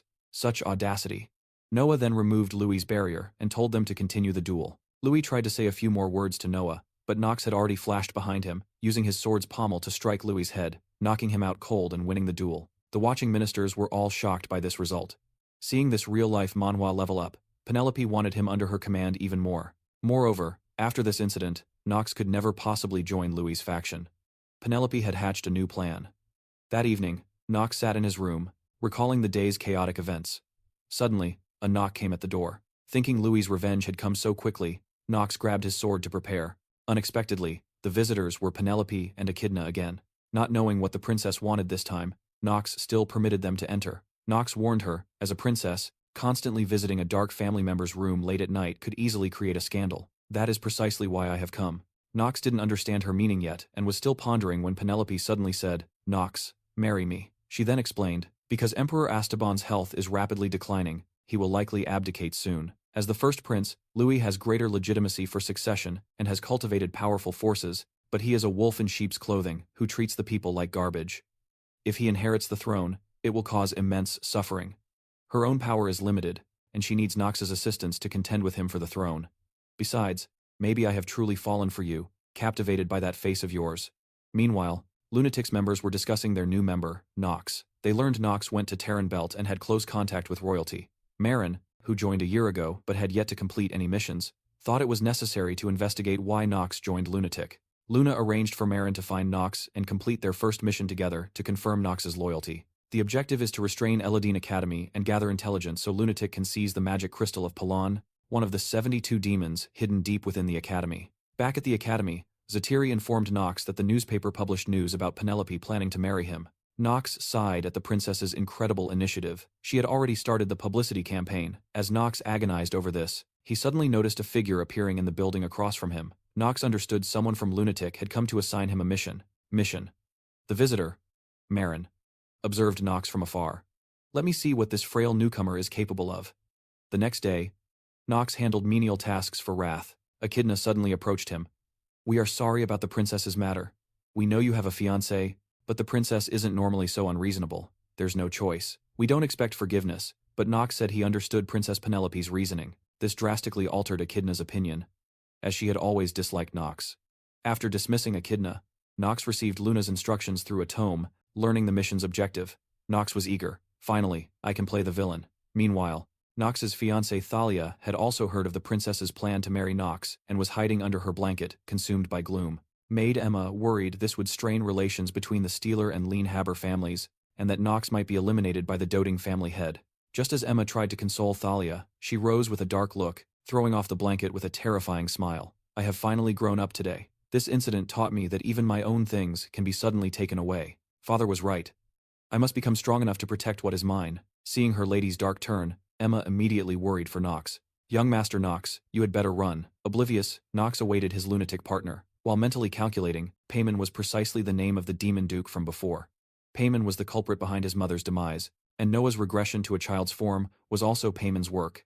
This game's main objective is to kill Payman, though his current power is insufficient to eliminate Payman yet. Fortunately, he'd bathed in the Akka River, boosting his stats considerably. He also triggered a hidden plot through the princess's engagement, learning the lost ancient magic, the Draconic Tongue. Given time, he would complete this main objective, a true Manhwa level, up in the making.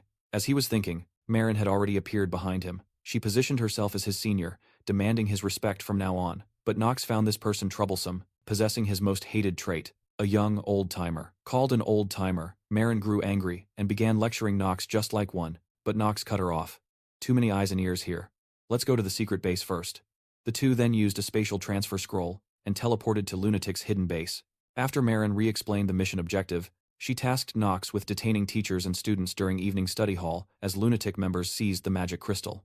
But having played the game, Knox knew the magic crystal would shatter, reviving Payman in an incomplete form. But even weakened, Payman could destroy the entire academy. He had to play both hero and villain simultaneously to save the academy. Meanwhile, Rick was also receiving orders from the demon Duke Payman, preparing to aid in Payman's revival. After explaining the plan, Marin drew her bow, intending to test Knox's strength and loyalty. With no choice, Knox drew his sword to face her. Marin fired an arrow, which Knox deflected with a horizontal slash.